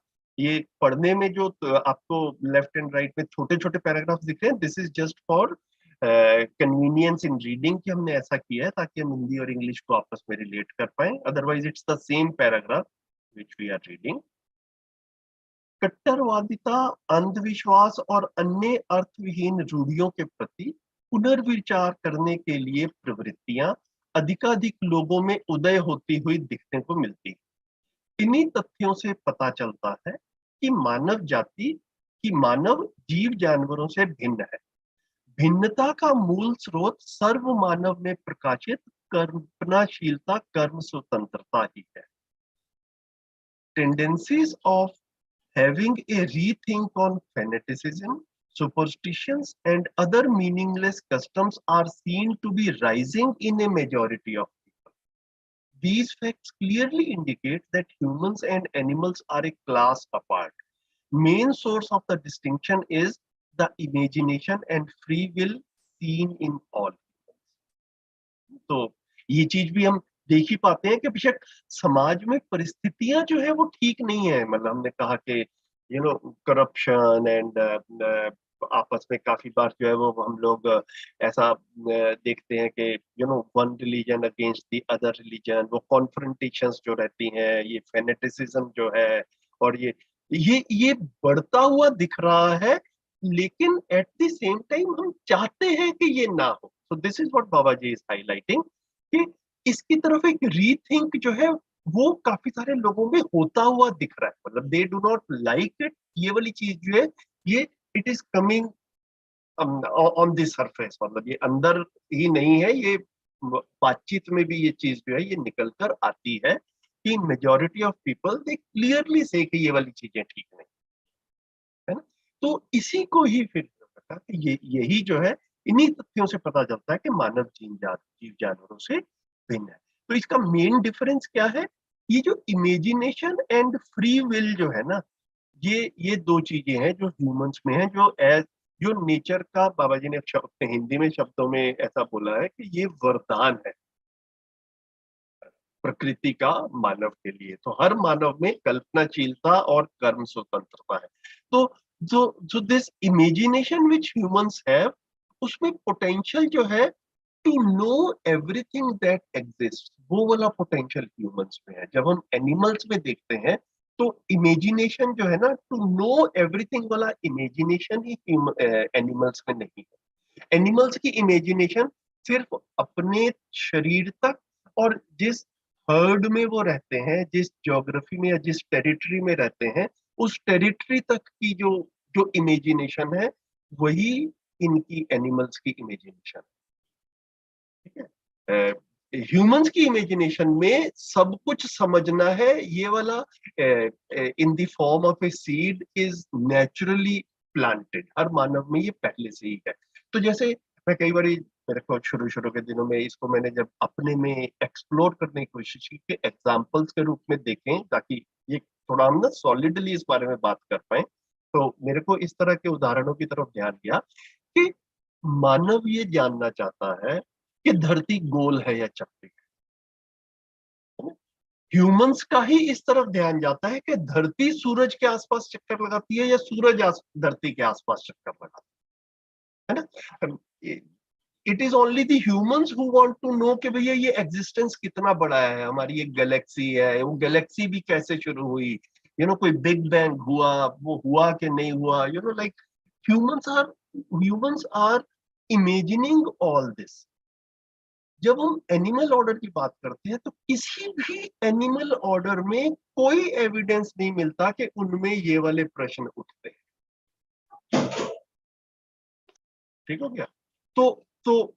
तो एकदम से ना लिमिटेशन ऑफ एनिमल काइंड या एनिमल ऑर्डर जो है वो हमको पता चल गया कि एनिमल ऑर्डर में भी कल्पनाशीलता है, लेकिन वो कल्पनाशीलता असीमता तक नहीं जाती है।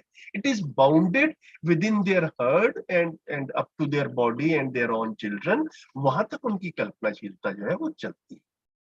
तो ये जो है, humans want to know everything in existence and they have potential to know everything in existence.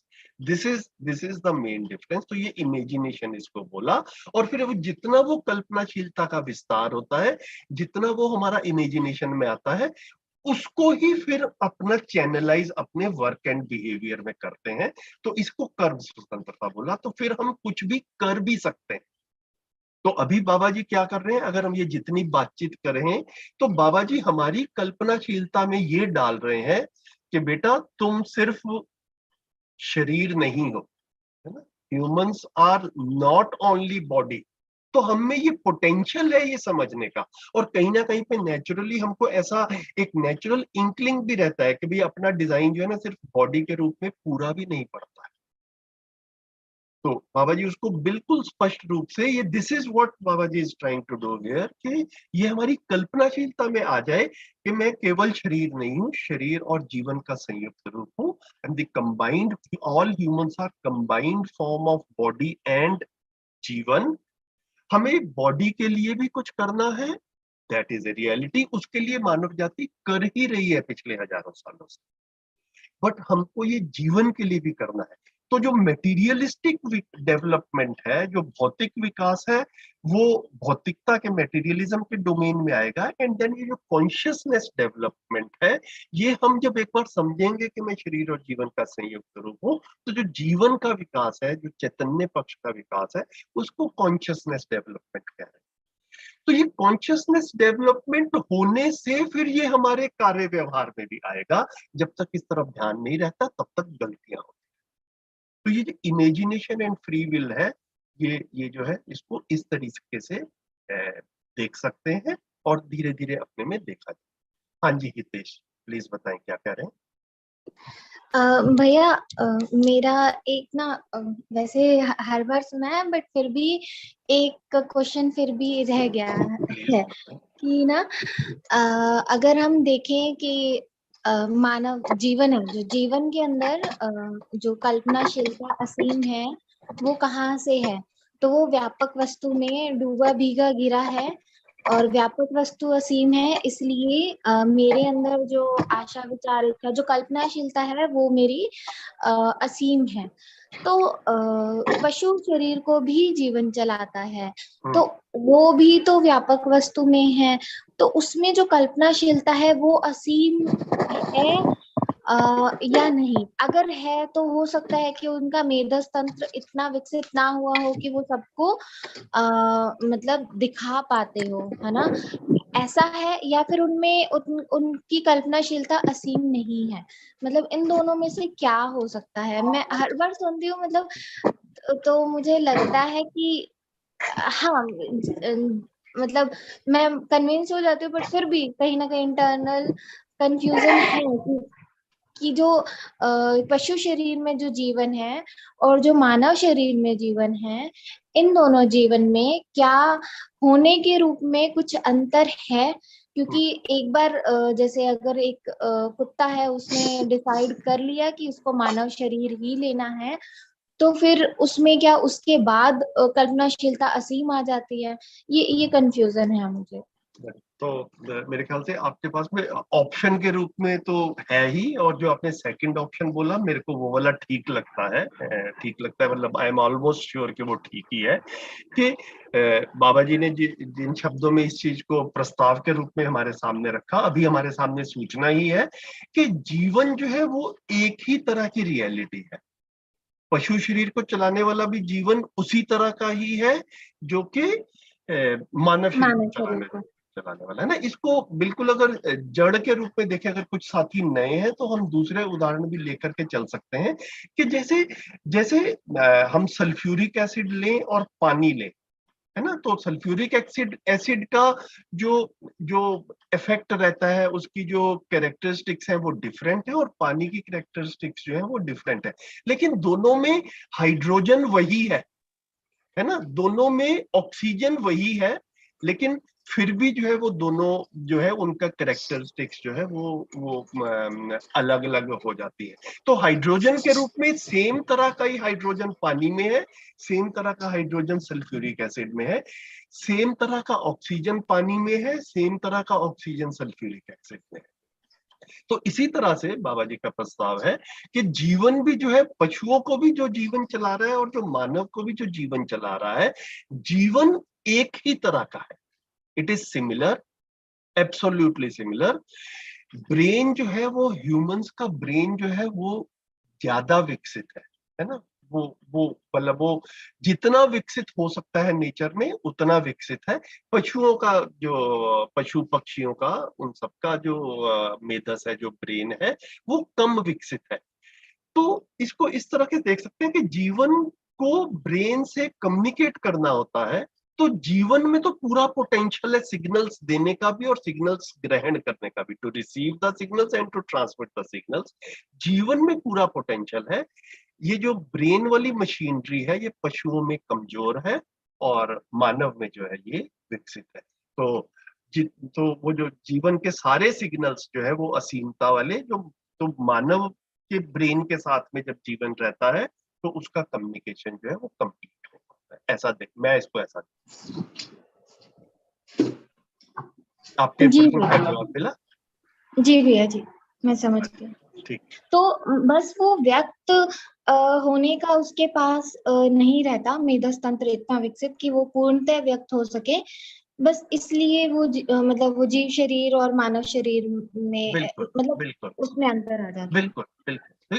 It is very similar to कि जैसे मैं इस कमरे में बैठा हूं तो दिल्ली में एक सेलुलर नेटवर्क चल रहा है, और उस सेलुलर नेटवर्क में सारे के सारे सिग्नल्स जो इस कमरे तक पहुंच ही रहे हैं।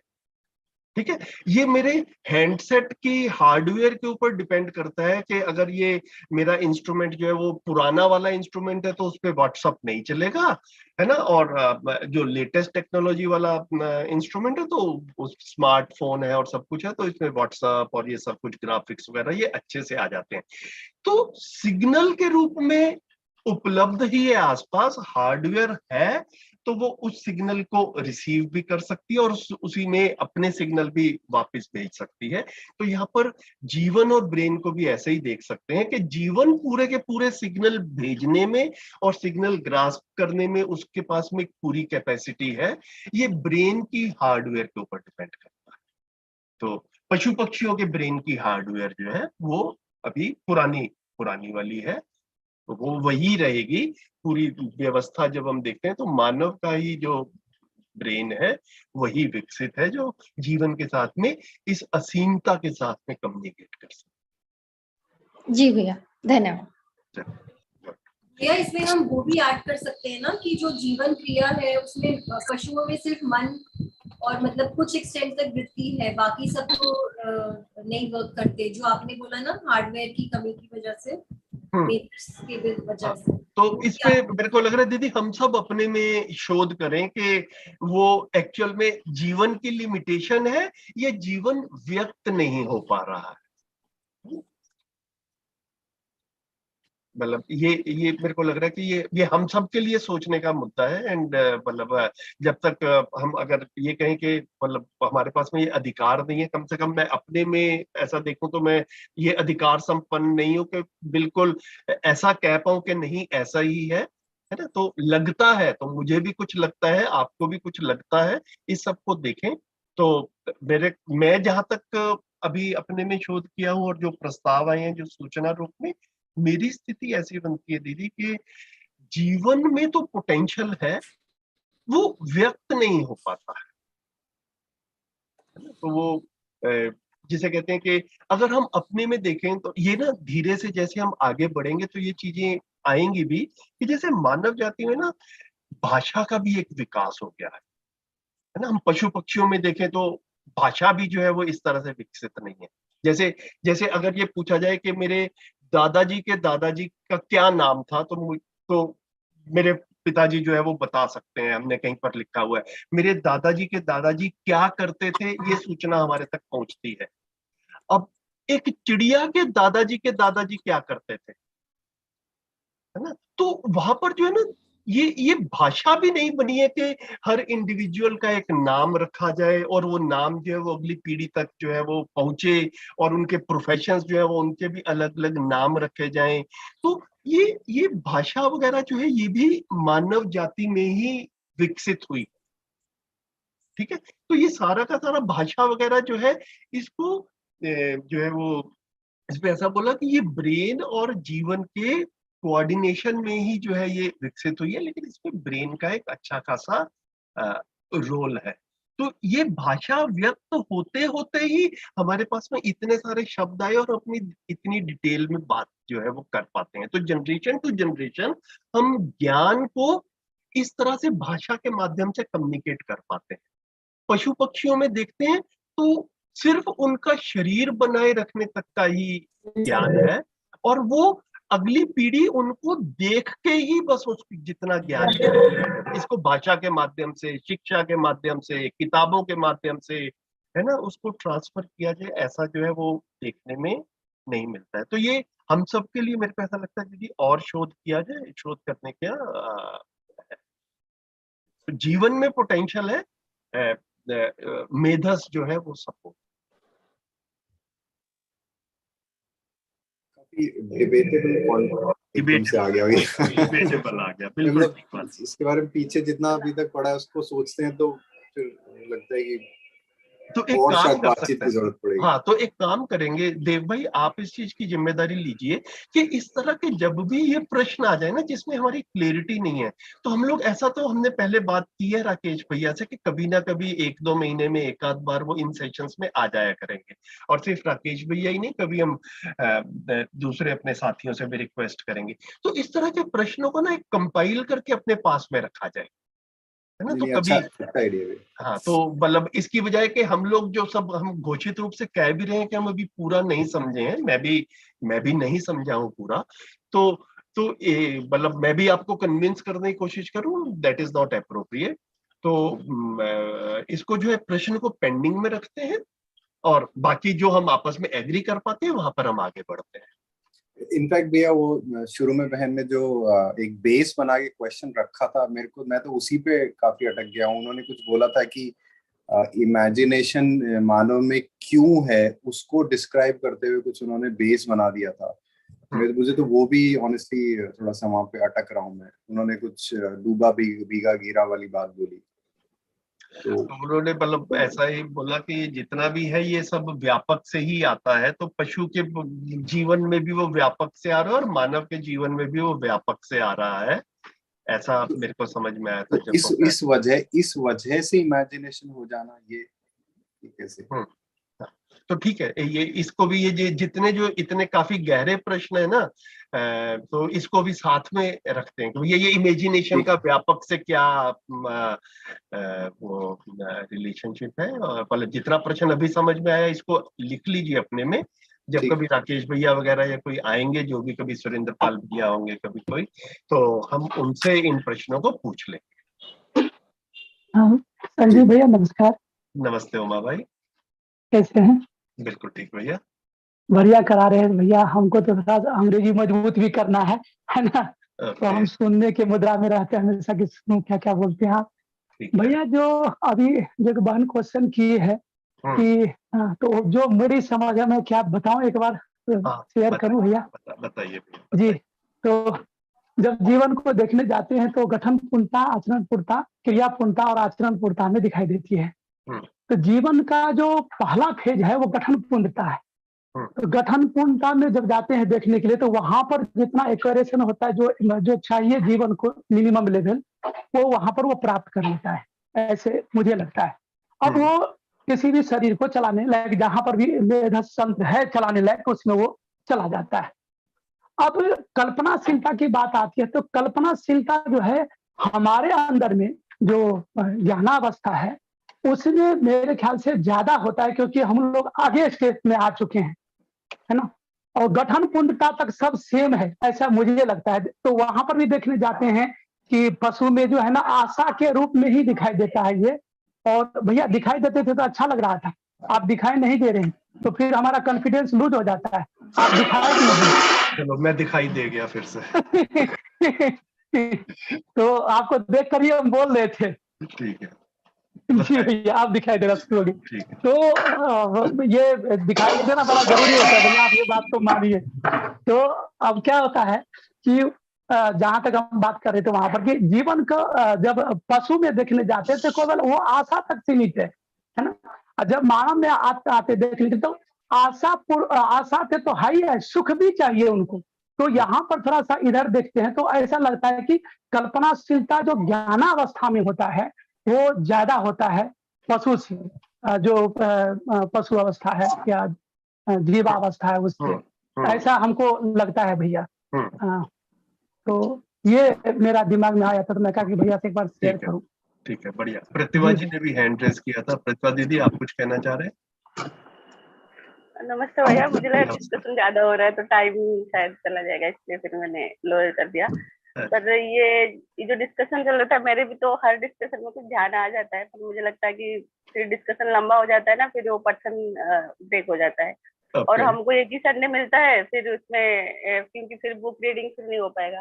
पर इस पे जैसे वो एक ही डिस्कशन चल रहा था कि मतलब वो जो डिफरेंट ऑफ जो शरीर है, जो पशु है या मानव है, तो मुझे ऐसा लग रहा है कि मतलब अगर हम एक धरती की इवोल्यूशन को क्रम को देखें ना, तो फिर जैसे ही मतलब वो जीवन तो है अस्तित्व में, और अगर कोई धरती इवोल्यूशन के क्रम में है और उसमें प्राण पदार्थ अवस्था विकसित हुआ, उसके बाद प्राण अवस्था आया, फिर उसके बाद कोई जीव अवस्था आया, और उस पे भी काफी लंबे मतलब वो हमको भी पता है कि हिस्ट्री में हमको कितने मतलब थोड़े से हिस्ट्री हमको पता है, उससे पहले कितना जो श्रम हुआ है धरती में या फिर जो भी इवोल्यूशन हुआ है उसका इतना इंफॉर्मेशन हमारे पास भी नहीं है अभी जो भी हम पढ़ाई करते हैं।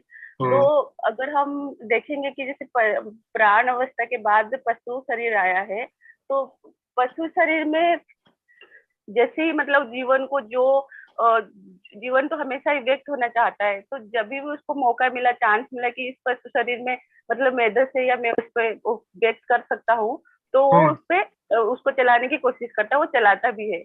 तो जब भी उसको फिर ऐसा लगता है कि उस पे हम लोग पूर्ण तरीके से हम मतलब व्यक्त नहीं हो पाते, तो ये भी मुझे लगता है कि धरती में भी वो जो बोलते हैं कि धरती भी अपना शोध करता है और पशु शरीर प्रकटन होता ही रहता है, विकसित पशु शरीर एक साथ सारा मतलब प्रकट नहीं हुआ होगा। तो मुझे लग रहा है कि ये जो इवोल्यूशन है ना, वो प्रकृति की मतलब जैसे मानव शरीर को लाने के लिए ही सारा इवोल्यूशन है। जैसे जीवन अगर कोई पशु शरीर में पूर्णतः व्यक्त हो जाता है तो शायद मानव शरीर की जरूरत नहीं होती। तो मुझे ऐसा लगता है कि ये जो मतलब पशु शरीर से जो क्रम से मानव शरीर आया है, ऐसा भी नहीं है। हमने अगर हिस्ट्री भी देखेंगे ना तो हमको ऐसा भी पता चलता है कि धीरे धीरे मानव शरीर का भी विकसित हुआ है। जैसे हम अगर हमारे शरीर को देखेंगे, अगर पूर्ण मेध शरीर प्रकृति में मतलब धरती में आ गया है मानव, फिर भी मानव जो मतलब अभी ये दर्शन आने की मुझे ऐसा लगता है कि बाबा जी ने सही टाइम पे आए हैं, क्योंकि अगर हम 200 साल 300 साल 500 साल पहले जाएंगे, भले ही मानव वो धरती पे था, पर जो हालत में हम थे मतलब जंगल में थे, जो बेसिक नीड के लिए हम मतलब जो रहने के लिए हमारे जो स्टेबिलिटी नहीं था, और जो खुद की शरीर को बनाए रखने के लिए हमने काफी स्ट्रगल किया है। तो शायद वो और लॉजिक भी हमारे इतना विकसित नहीं था, क्योंकि हम ना कोई एजुकेशन सिस्टम था, पता नहीं हिस्ट्री में से लिखा जाता है, पर जिस तरीके से हमारा हालत था, इतना हम जिसकी इंडिपेंडेंट था तभी रह रहे एक ही मतलब मानव के रूप में जो मतलब जो मेल फीमेल जो भी जाति अभी मतलब दर्शन हर जगह नहीं आया, पर एक लॉजिक विकसित हो गया कि हर मानव है कि सही है।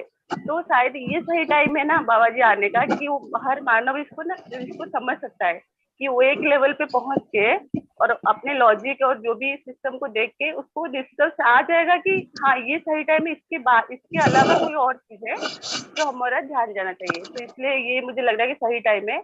और ये जो पशु और मानव शरीर की बात है, मुझे लग रहा है कि इवोल्यूशन के क्रम के अनुसार ही ये हुआ है, और जैसे भी हर एक धरती पे शायद यही इवोल्यूशन का क्रम होगा। तो ये मेरा ध्यान आया। ठीक है, तो अभी जैसे बात हो रही थी तो मेरे को लग रहा है कि मतलब एक चीज की तरफ मेरा ध्यान जा रहा है, जो इस पूरे जहाँ से प्रश्न शुरू हुआ था देव भाई के वहाँ और शिल्पा दीदी ने भी और हितेश जी ने भी जैसे कहा था, तो उसको रिलेट करते हुए एक चीज की तरफ ध्यान करके देखते हैं। पशु पक्षियों को भी छोड़ देते हैं, है ना, क्योंकि अब हम पशु पक्षी तो है नहीं, तो उनके वहां पे क्या हो रहा है उसको भी छोड़ते हैं। हम सब मानव है, अपने को तो देख ही पाते हैं अच्छे से, ठीक है। तो मेरा एक ब्रेन है, ये मैं देख पाता हूं, और मैं जीवन हूं, इसको भी देख पाता हूं। और हम भ्रम से जागृति की तरफ एक यात्रा है, उस यात्रा में है अभी।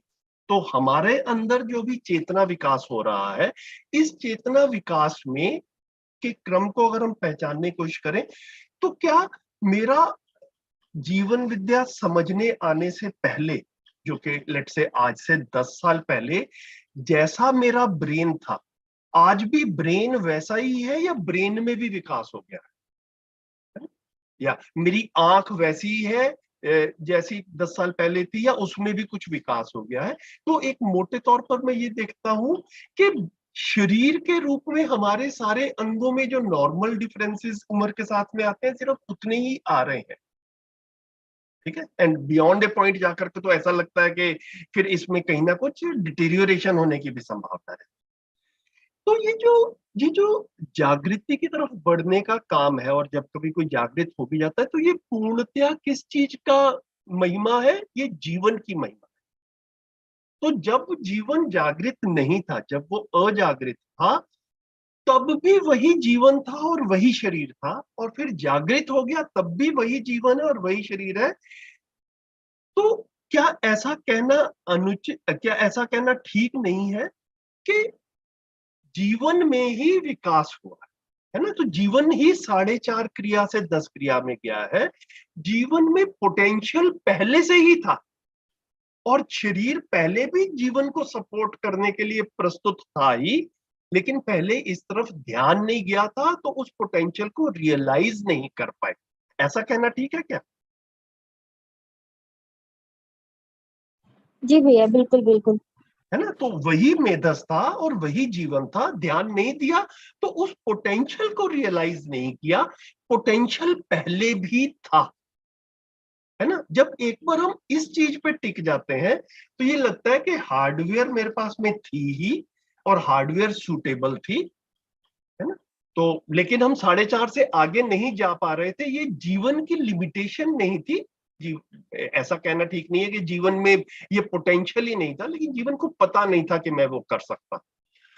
हार्डवेयर पहले से था। पशुओं के केस में जहां तक मेरा अपना मतलब ध्यान गया, उसमें मेरे को ऐसा लगता है कि वो हार्डवेयर जो है वो 4.5 तक के लिए भी पूरा का पूरा सपोर्ट जो है वो नहीं करता है। जिस तरह की लॉजिक डेवलपमेंट के लिए ब्रेन की 4.5 में भी ब्रेन का काफी रोल रहता है, तो पशुओं में जो वो ब्रेन वाला एस्पेक्ट जो है वो, जिसको कह ही रहे हैं कि ह्यूमंस से कम डेवलप्ड है, तो उसमें जिस तरह से हम लॉजिक लगा पाते हैं, जिस तरह से हम लॉजिकली एक दूसरे से कम्युनिकेट कर पाते हैं, जिस तरह से मानव ने भाषा का विकास किया है, पशुओं ने वो नहीं किया है। तो ऐसा ऐसा एक लिमिटेशन जो है वहां पर दिखता है। तो मतलब संभव इस पे और शोध करने की जरूरत है। हम सब मिलकर इसके बारे में और सोचें। तो जैसा देव भाई कहा कि पहले आप इस प्रश्न को लिख लें, और इसको जो है वो हम कंसल्टेशन के लिए आगे जब कभी राकेश भाई आएंगे तो तब रखेंगे। अभी हम इसको we go back to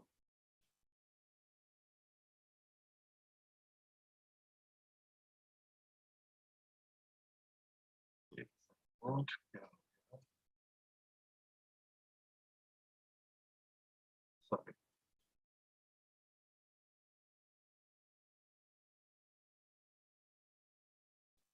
हाँ जी, ठीक है, तो ये वाला हमने पढ़ लिया था।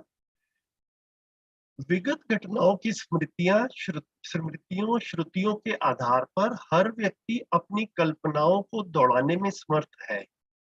इसी क्रम में मानव हर घटना के साथ उचित अनुचित को समझने, औचित्यता के प्रति सकारात्मक रवैया अपनाने, अनुचित के साथ नकारात्मक रवैया अपनाने के लिए अपनी कर्म स्वतंत्रता का प्रयोग करता है।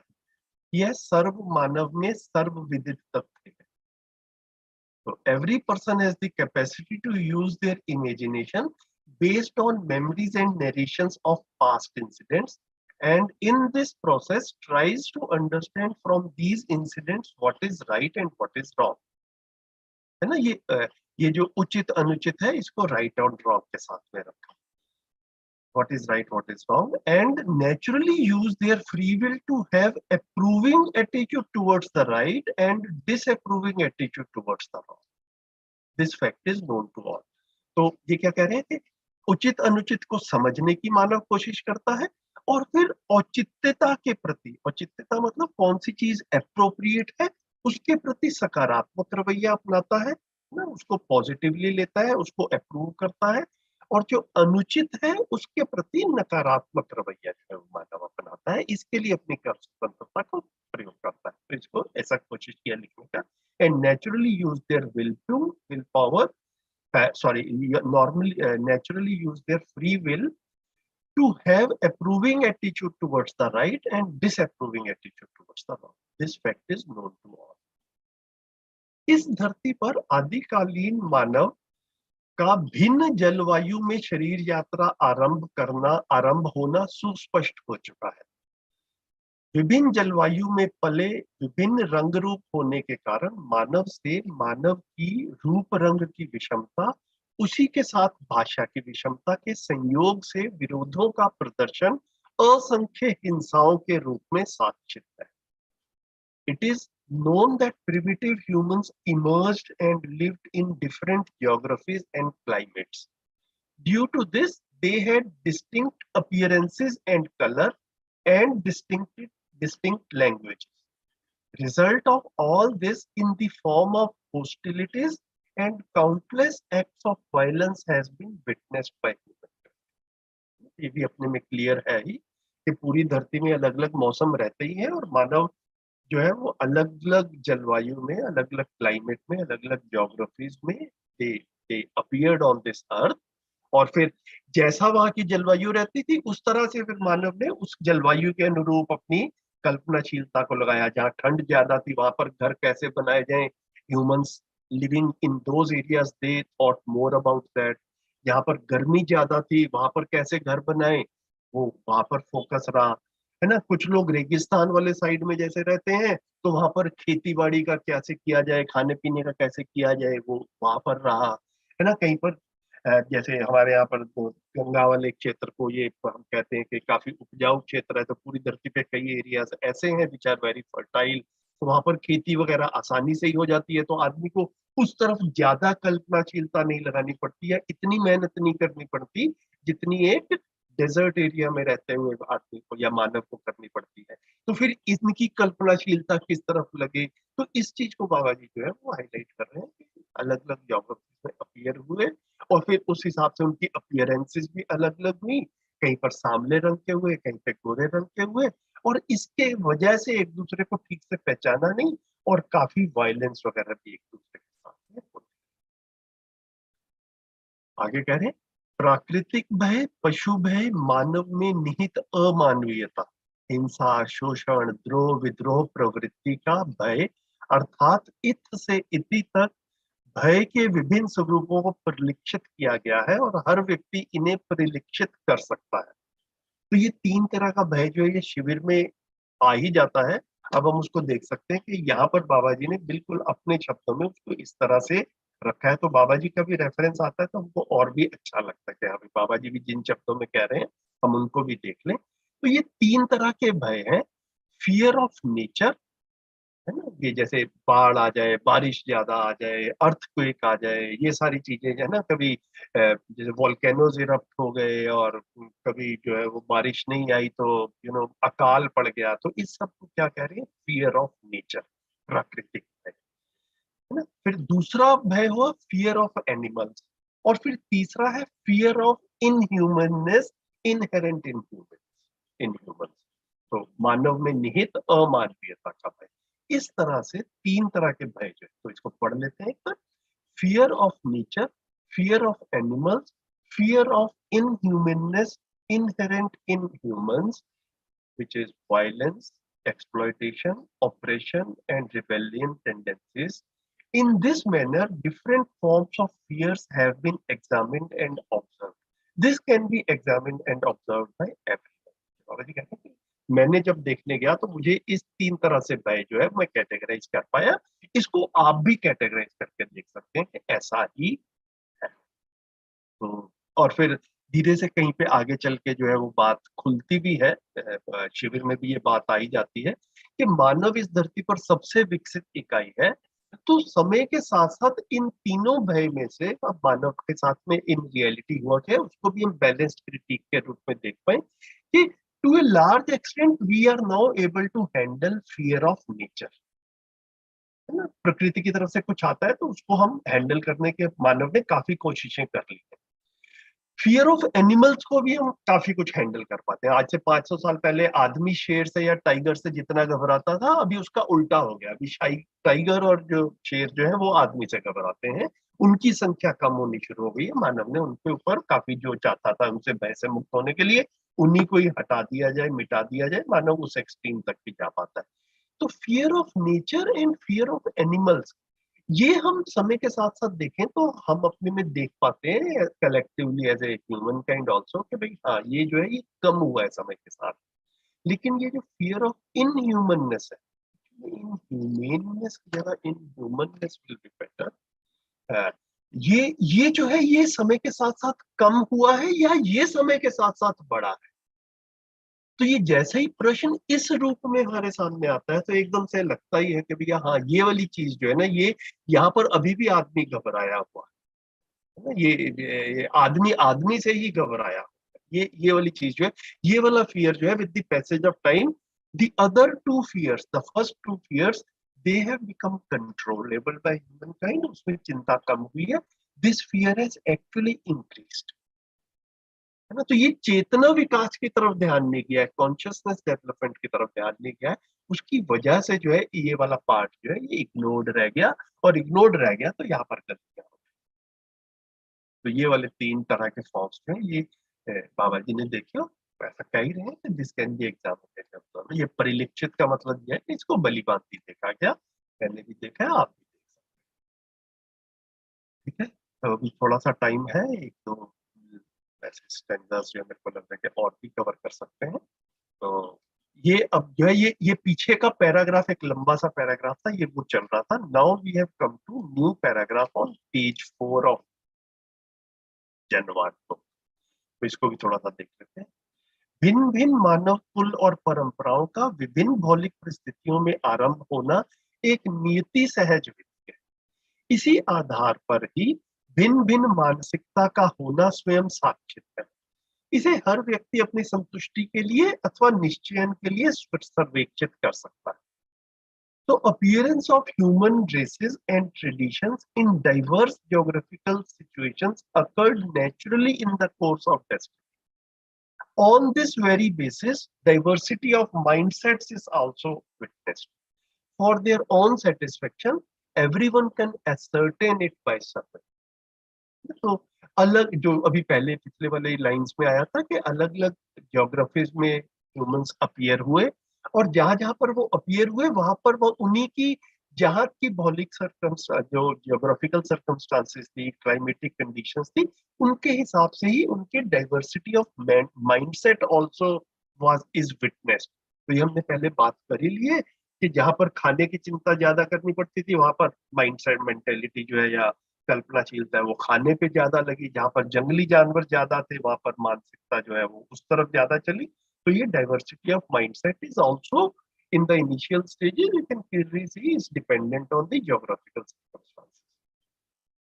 इसी मानसिकता के क्रम में भय पीड़ित अथवा प्रताड़ित मानसिकता ही सर्वप्रथम व्यक्त होने, करने, कराने का अवसर और आवश्यकता समीचीन रही। इसका साक्ष्य आज भी हर भाषा में भय संबंधी कथन, कथा, परिकथा तथा चर्चाओं के रूप में प्रकाशित होता हुआ दिखाई पड़ता है। साथ ही अभयता की अपेक्षा हर पीढ़ी में रहती आई है और हर पीढ़ी अभयता से परिपूर्ण होने में असमर्थ रहती है। So regarding the mindset, the foremost opportunity and need for humans has been to express and hear the scared and harassed mindset. Its proof is the prominence, even in contemporary times, of statements, stories, fables, and discussions revolving around fear in all languages. In parallel, expectation of fearlessness has been there in every generation. अगर इसको मेरे को तो बोलने में एकदम से लग रहा है ऑलवेज बीन देयर कहने से ज्यादा एम्फेसाइज हो जाएगा. So in parallel, expectation of fearlessness has always been there in every generation, but they haven't been able to achieve it.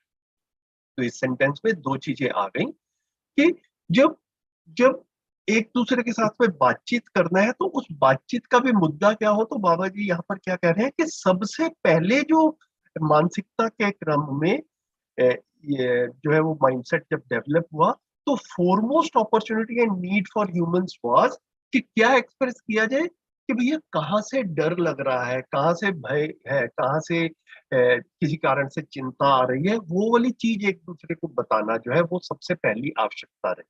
और एक्चुअली अगर हम पशुओं को भी देखते हैं तो पशुओं में भी जितना भी हमको वो एक दूसरे को जिस भी तरह से सिग्नल्स भेजते हैं, संकेत भेजते हैं, ये हमको वाइल्ड लाइफ स्पेशलिस्ट जो है वो बता पाते हैं. अगर हम टीवी पे नेशनल ज्योग्राफिक देखें या कभी आप किसी वाइल्ड लाइफ सेंचुरी में गए हो तो वहाँ के गाइड वगैरह जो है वो आपको बता पाते हैं कि टाइगर जो है वो जब आता है तो ये यहाँ पे जो पक्षी है या जो हिरन है या बंदर है जो जिसको पहले दिख जाता है या उनकी स्मेल आ जाती है दूर से, वो फिर किसी तरह के संकेत देते हैं to alert their like their herd कि भैया खतरा आने वाला है और अपने को बचा लो.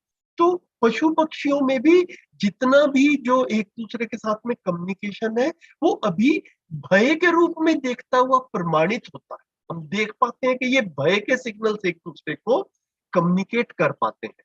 उन्होंने आत्मा परमात्मा की बातें नहीं करनी शुरू की, उन्होंने एटमिक स्ट्रक्चर की बातें नहीं करनी शुरू की, लेकिन जो कम्युनिकेशन की पहली नीड बनी वो एक दूसरे से भय के संकेत कम्युनिकेट कर पाए, वो उतना जो है वो कर पाते हैं. बाबा जी कह रहे हैं कि मानव के लिए भी भय के बारे में एक दूसरे से बातचीत करना जो है वो एक आवश्यकता रही. भाषा का विकास हो गया तो भाषा में भी जो है वो भय वाले जो एंगल है वो उपन्यास में, मूवीज में, मीडिया में इसको हम आज तक भी देख पाते है ना. Even we can see it in contemporary times also. This is what he is saying here. और साथ में एक चीज का ध्यान दिला रहे हैं कि बेशक सारी की सारी बातचीत, communication, it is revolving around fear, लेकिन इन पैरेलल जो लास्ट की हाईलाइट लाइंस है, in parallel expectation of fearlessness has always been there in every generation. तो भय है ऐसा भी दिखता है, भय बढ़ रहा है ऐसा भी दिखता है, लेकिन हम अभयता चाहते हैं ये चाहना के रूप में, डिजायर के रूप में, इनहेरेंट डिजायर के रूप में इसको हम पहचान भी सकते हैं. तो जब इस सब को पढ़ना शुरू किया और आप लोगों के साथ में कभी टीचर्स के साथ में सेशंस होते थे तो मैं स्कूल के वातावरण से रिलेटेड कुछ कंटेंट ढूंढता था जिसको बाय वे ऑफ कन्वर्सेशंस रखा जा सके. तो मेरा सबसे पहले ध्यान जो है एक स्कूल का सॉन्ग रहता है, वो हम चलेंगे साथ, क्या है वो, हम होंगे कामयाब एक दिन. ये बड़ा फेमस सॉन्ग है, ऑल ओवर इंडिया स्कूल्स में जो है वो गाया ही जाता है. तो उसमें भी देखें तो हम चलेंगे साथ साथ, डाल हाथों में हाथ, है ना, होगी शांति चारों ओर, हम और फिर एक आता है हमें नहीं किसी का डर। तो ये जो चाहना के रूप में हम सॉन्ग्स के रूप में देख पा रहे हैं, इसमें भी ये इनहेरेंट डिजायर के रूप में हमें नहीं किसी का डर, है ना। एक दिन ऐसा आए, ये चाहना के रूप में हम बच्चों तक कम्युनिकेट कर पाते हैं और बच्चा भी देख पाता है, लेकिन लेकिन वो मेटीरियलाइज नहीं हो पा रहा। हम चाहते हैं डर से मुक्ति हो जाए, भय मुक्त हो जाए, फियरलेसनेस के साथ में जी पाए, तो वो कैसे, ये नहीं हो पा रहा। तो ये बड़ा अच्छे से ये मेरे को इस सेंटेंस में लगा कि आता है कि expectation of fearlessness has always been there in every generation, but they haven't been able to achieve it. This also is a reality. तो इस रियलिटी की तरफ ध्यान जाता है, तो फिर वो कॉन्शियसनेस डेवलपमेंट के साथ ही हम लोग फियरलेसनेस जो है उसको ओवरकम कर पाएंगे, क्योंकि ये मानव ही मानव के साथ में अभी भय का सबसे रूट कॉज जो है वो बना हुआ है, सबसे बड़ा डर जो है वो मानवीयता है। इस तरफ इसका ध्यान जो है वो हमारा गया। तो अब जो है मैं इसको नेक्स्ट वीक के लिए मैं लिख लेता हूँ कि इसको हम, आज 2 अक्टूबर है, तो 9 अक्टूबर को हम यहाँ से पढ़ना शुरू करेंगे। This is note for myself. We have a few minutes, अगर चाहें किसी से, we are closing this session as far as reading is concern, कुछ बातचीत करनी हो तो कर सकते, बताइए।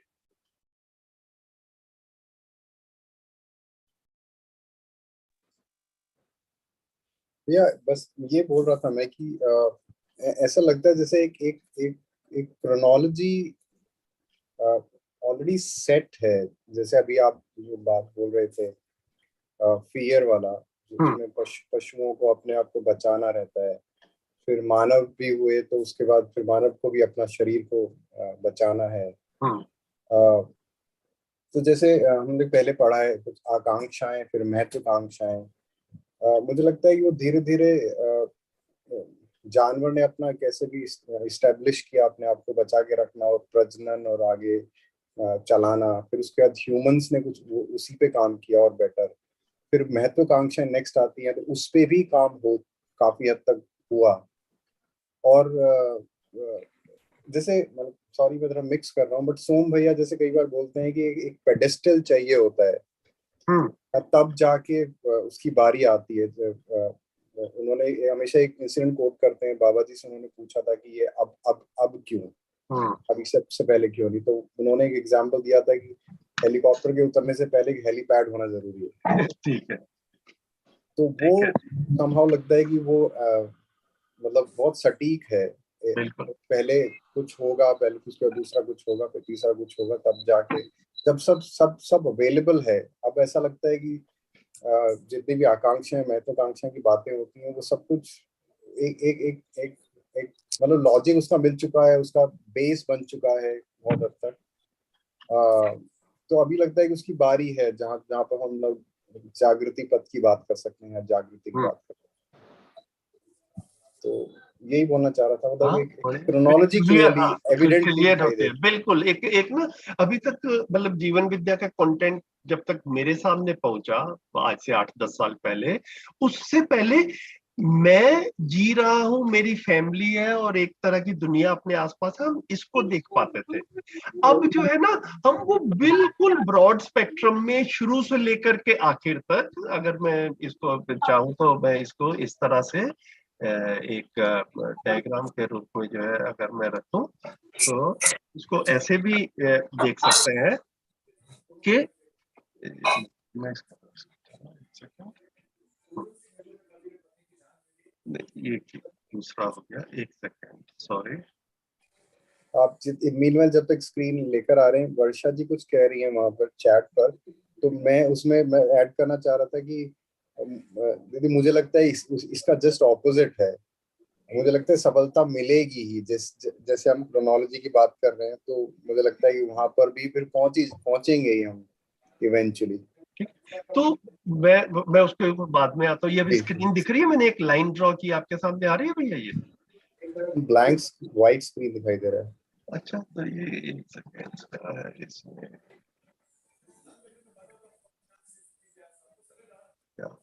एक सेकेंड रुकिए जरा, ये कभी अभी पॉइंटर आया जी। एक सेकेंड हाँ, अभी आ गया होगा, ठीक है जी जी। ठीक है। तो ये जो बताया कि ये ना इस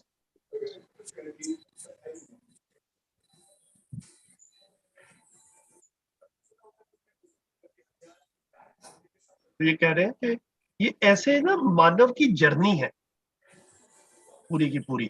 तो हम कहीं पर खड़े हैं, तो हमको ना मोस्टली फोकस जहां पर हम खड़े हैं एक आम आदमी का और हम सब का, मतलब मैं अपने में देख पाता हूँ, हम जहां खड़े हैं और हम जिन सिचुएशंस को फेस कर रहे हैं, जो हमारी पीड़ाएं हैं, हमारा ज्यादा ध्यान इस पे रहता था। बाबा जी ने हमारी कल्पनाशीलता को पूरा फैला दिया है कि मानव जाति की शुरुआत, और सिर्फ मानव जाति की नहीं, अस्तित्व में ये धरती पे है ना, पदार्थ अवस्था, प्राण अवस्था, जीवावस्था, ज्ञान अवस्था, इस सबको देखते हुए एक जर्नी अभी तक ट्रेवल की है। और वो journey it's not accident, it is not a matter of chance कि ये ऐसी हो गई है, ठीक है। इसको समझा जा सकता है कि there was no other way, this is the only वे।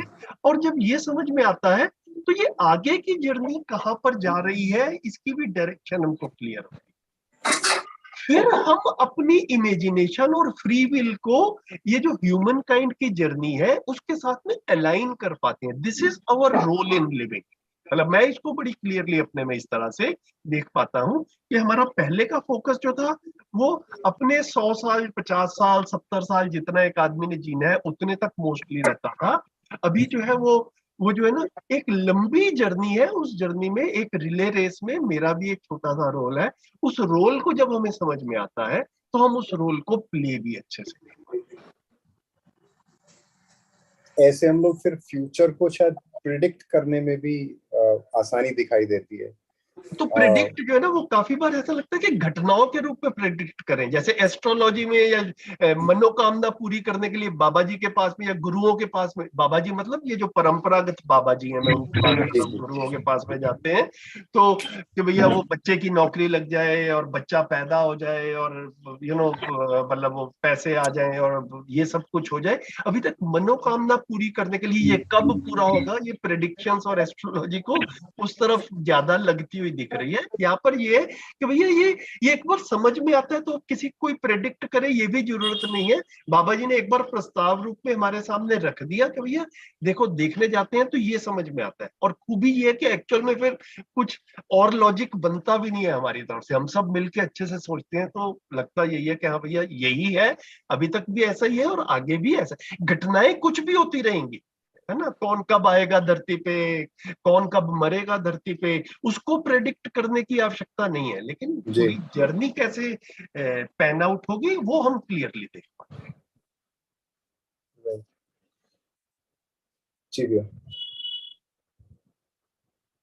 तो ये जो है वर्षा जी कुछ, हाँ वर्षा जी बताइए। भैया मैं बस ऐड करूंगी, जो देव भाई ने कहा था ना कॉन्कर, वो ठीक है जो वो बोल रहे हैं, मेरे को समझ आ गया। चलिए ठीक है, ठीक है, फिट हो रहा है उस सेंटेंस, उसमें फिट हो रहा है, चलिए ठीक है, बढ़िया। ये मेरा एक मन है कि पूरा सेशन हो गया, 2-3 लोग रहे हैं, राजेश भैया रहे हैं, मोनिका जी रही हैं, दिव्य यूएसए से जुड़े हुए हैं, या आप लोग ये इंग्लिश हिंदी सेशंस पे अभी तक आपकी तरफ से ना वो कुछ भी फीडबैक नहीं आया, तो जितना भी आप जैसे सुन रहे हैं एक ब्रीफली आपकी तरफ से चले कि ऐसा ट्रांसलेशन वाला प्रोसेस जो है इसको आप कैसे देख पा रहे हैं इन सेशन को, जैसे आज आप पूरा जुड़े रहे तो कैसा चल रहा है भैया, ठीक से काम हो रहा है, सार्थक काम है, किया जाए और कैसा लगता है, और कुछ इम्प्रूवमेंट करनी हो तो बताएं भैया। भैया मैं पूरा तो नहीं जुड़ पाया, पर जितना भी समय में जुड़ा बहुत अच्छा लगा, वंडरफुल रिवाइज हो रहा है, बहुत ही मजा आया वाकई में। एंड एक बार फिर से लर्निंग शुरू हुई। जनवाद जब हमने पढ़ा था तब तो उतना ठीक से समझ नहीं आया था, बहुत सारी चीजें रह गई थी। जब दोबारा शुरू होता है तो फिर से कई पॉइंट्स रिवाइज होते हैं, वो ब्रेन और कई प्रश्न भी बने, तो ब्रेन वाला जो मामला है वो उसमें उस समय में भी कुछ समस्याएं रह गई थी। और क्या होता है भैया कि जब हम लोग एक पठन जो है ना, ये मुझे लगता है कि जितनी बार पढ़ते हो तो फिर पता चलता है कि भाई कुछ नहीं, हमको लगता ही है पढ़ लिया, पढ़ा वड़ा बहुत सारा गड़बड़ है मामला, बीच में बहुत कुछ है जो रह रहा है अभी। तो दोबारा पठन करते हैं तो फिर पता चलता है कि हाँ तो ये तो रह रहा है। और अभी एक और बढ़िया चीज जो मैं अभी देख पा रहा हूँ, जो फीडबैक आपने कहा, तो हिंदी और इंग्लिश में भी काफी क्लैरिटी बन जाती है। समटाइम्स तो ऐसा लगता है कि एक बार उसको हिंदी में पढ़ो, एक इंग्लिश में पढ़ो, तो 80% प्रॉब्लम रिजॉल्व ही हो गई। मुझे भी ऐसा लगा, मुझे आपको भी अपने लगा होगा। मुझे भी हाँ, ट्रांसलेशन तो करने मैंने के कभी ऐसा प्रोसेस में किया अपनी नहीं। काफी क्लैरिटी हुई। हाँ जी। मैंने कभी ऐसा किया नहीं, लेकिन इसको मतलब आपने जब एक बार हिंदी में पढ़ा, फिर एक बार इंग्लिश में पढ़ा, तो काफी क्लैरिटी हो ही गई। तो मतलब ये भी एक बड़ी अच्छी चीज है। अपने आप तो हम कर नहीं पाते, बट ये जो आपके पास जो स्क्रिप्ट है बहुत ही जबरदस्त है। तो इसको, और फिर बैठ भी नहीं पाते तो बहुत अच्छा है। हालांकि मैं बहुत रेगुलर नहीं जुड़ पा रहा हूँ, कुछ व्यस्तताएं हैं, तो लेकिन जब भी मेरे को समय मिलता है मैं जरूर कोशिश करता हूँ जुड़ने की। बढ़िया। और कोई साथी? आपका बहुत बहुत धन्यवाद भैया, थैंक यू सो मच। हाँ, आपका आना ड्यू है अभी यहाँ। हाँ भैया, बिल्कुल बिल्कुल बिल्कुल आएंगे। बहुत आनंद में हूँ, बस इतना ही स्पष्ट करना चाहता हूँ, रियली बहुत आनंद में हूँ। Good good, very nice, very nice. जी भैया। और बताएं। नमस्ते सभी साथियों को। बहुत बहुत ग्रैटिट्यूड कि आप इस तरह से करवा रहे हैं। जो क्लैरिटी शायद मेरी हिंदी के सेशंस करने में नहीं बन रही थी, आज ऐसा लग रहा है कि जो भी प्रश्न उठ रहे हैं वो साथ साथ जब आप इंग्लिश करते हैं तो उसके आंसर्स खुद ही मिलते जा रहे हैं। एक अच्छी और एक नई एक्सप्लोरेशन शुरू हुई है भैया। तो आज तो पहला ही सेशन किया है, आगे की जर्नी में मैं और जैसे जैसे सीखूंगी ऐसे ऐसे जरूर शेयर करती जाऊंगी। एक बार फिर से बहुत बहुत आभार, धन्यवाद। थैंक यू, स्वागत है। और कोई साथी? Hello sir. हाँ जी, हाँ जी। नमस्कार सभी को। तो सर मैं कोई पिछले काफी टाइम से जुड़ नहीं पा रहा था, बट आज ठानी रखी थी कि पूरा रिवीजन भी कर लूंगा और सेशन में भी आऊंगा ही। तो आज शाम से ही वो वीडियो ही चल रहे थे, वो बहुत अच्छा देव भाई और आप लोग रिकॉर्ड कर लेते हैं तो पूरा रिवीजन हो गया। तो मैं बिल्कुल इस स्विंग में ही आया और रिलेटेबल है सर वो बहुत ज्यादा। नहीं तो कई कई बार कुछ चीजें शायद उतने दिमाग में घुसती नहीं थी, तो अब वो वाले बैरियर सारे हट गए कि अच्छा हिंदी है तो उसको नहीं समझ में आ रहा है तो उसी टाइम पे इंग्लिश वर्ड भी हमें मिल जाता है। तो वो अच्छा है सर, बिल्कुल गुड, थैंक यू। चलिए ठीक है, तो हम ये अपनी तरफ से तो कोशिश कर ही रहे हैं। आपका कंटिन्यूस फीडबैक आता रहा, इस पूरे प्रोसेस को कैसे रिफाइन कर सकते हैं, ठीक है, तो करते ही रहेंगे हम लोग। मैं और हाँ सर, अब मैं और एक्टिवली पार्टिसिपेट कर पाऊंगा। ठीक है, गुड, ऑल द बेस्ट। ठीक है, और किसी का कुछ शेयरिंग हो तो करें, नहीं तो फिर सेशन को क्लोज करते हैं। भैया एक बात रखूं, अगर बताइए भैया। कोई और ना बोल रहे हो तो। राजेश भैया बताएं। हाँ, आज सुबह मैं श्री राम भैया का अध्ययन कैसे करें वीडियो देख रहा था, वो अनुभव दर्शन के लिए अछोती में है अभी। तो उसमें एक बहुत बढ़िया बात मुझे नजर आई, तो वो मेरे को लगा मैं एक आध मिनट शेयर कर पाऊं तो आपकी आज्ञा हो तो। हाँ प्लीज भैया, प्लीज। हाँ, तो उसमें एक बहुत बढ़िया बात उन्होंने कही थी कि भाई जब हम शब्दों को कोई सुनते हैं और उनका अर्थ जो हम लेते हैं, वो अर्थ कई बार ठीक होता है, कई बार नहीं होता। क्या होता है कि वो जो अर्थ ही महत्वपूर्ण है, वो अर्थ हमारे पास ऑलरेडी स्टोर होता है और उसी स्टोर के हिसाब से हम लेना शुरू कर देते हैं। ये बड़ी इंटरेस्टिंग चीज है, क्योंकि अगर हमको ये प्रोसेस पकड़ में आता है तो फिर उससे बहुत सारी हमारी मान्यताएं जो हैं वो भ्रम जो हैं वो टूट सकते हैं। तो अपने को ये भी थोड़ा देख के रखना चाहिए कि जो अर्थ मैंने लिया हुआ है वो अर्थ में ही तो करेक्शन करना है। शब्द तो अपनी जगह ही रहता है, लेकिन उसके अर्थ में करेक्शंस हो जाती हैं। तो ये प्रोसेस अगर अपने को पकड़ में आता है तो मुझे लगता है कि, और हो सकता है वो अर्थ कुछ और हो। जैसे मैं खाना खाते टाइम मैंने कहा कि सैंधव लेकर के आओ, तो उस सैंधव शब्द के मैंने तो कोई अर्थ लिया, लेकिन दूसरे ने क्या अर्थ लिया, अर्थ तो कई बन सकते हैं। सैंधव शब्द का एक अर्थ नमक है और एक अर्थ घोड़ा है। अब मैं खाना खाने बैठा हूं तो कोई ये भी सोच सकता है कि घोड़े का मीट मांग रहे हैं भाई जी, और दूसरा ये भी हो सकता है कि नमक मांग रहे हैं। तो वो सामने वाले ने उसके अर्थ को किस रूप में लिया, उससे उसके दिमाग में उसका कौन सा अर्थ है, दोनों अर्थ हैं या एक ही अर्थ है, उस पर बहुत बड़ी हमारी ये भ्रम की दुनिया टिकती चली गई है। तो ये भी एक कारण रहा कि हम भ्रम में रहे। बहुत सारे शब्दों के हमने अपने ही कोई अर्थ बना रखे हैं, और उन एक्चुअली उनके अर्थ क्या हैं, उस संदर्भ में क्या अर्थ हैं, वो थोड़ा सा मुझे लगता है देखना बहुत आवश्यक है। तो वी आर थैंकफुल कि बाबा जी ने एक नए अर्थों से, क्योंकि कई बार ये होता है कि आप जो अर्थ ले रहे हो वो अर्थ तो नहीं है। आप देखेंगे कि जीवन विद्या को जब हम लोग स्टडी करते हैं तो शब्दों के अर्थ, समझ शब्द है, अंडरस्टैंडिंग है। हम जब बीएड में पढ़ाते हैं, हम डाइट में पढ़ाते हैं, अंडरस्टैंडिंग अपने एक अलग मीनिंग लेता है। हम जब यहाँ पर समझ की बात करते हैं तो समझ का कुछ और अर्थ है, और आप मतलब हम लोग प्रबोधक लोग जब बोलते हैं तो समझ का कुछ अर्थ होता है, तो किसी और अर्थ के रूप में लेता है मान्यताओं की जगह पर, और नई नई मान्यताएं बननी शुरू हो जाती हैं। तो भ्रम का एक पहाड़ ना खड़ा हो जाए, भ्रम टूटे, तो इसलिए बार बार क्लैरिटी करना भी जरूरी है कि मैंने जो अर्थ लिया है वो अर्थ ठीक लिया है या कुछ और ले लिया है। आपने बहुत बढ़िया, पिछली बार मैंने देखा था कि आपने सभी साथियों को कहा कि थोड़ा थोड़ा आप अपनी भी देते रहो शेयरिंग, ताकि हमें ये भी पता चले कि मैंने जो अर्थ दिया आपने क्या अर्थ लिया।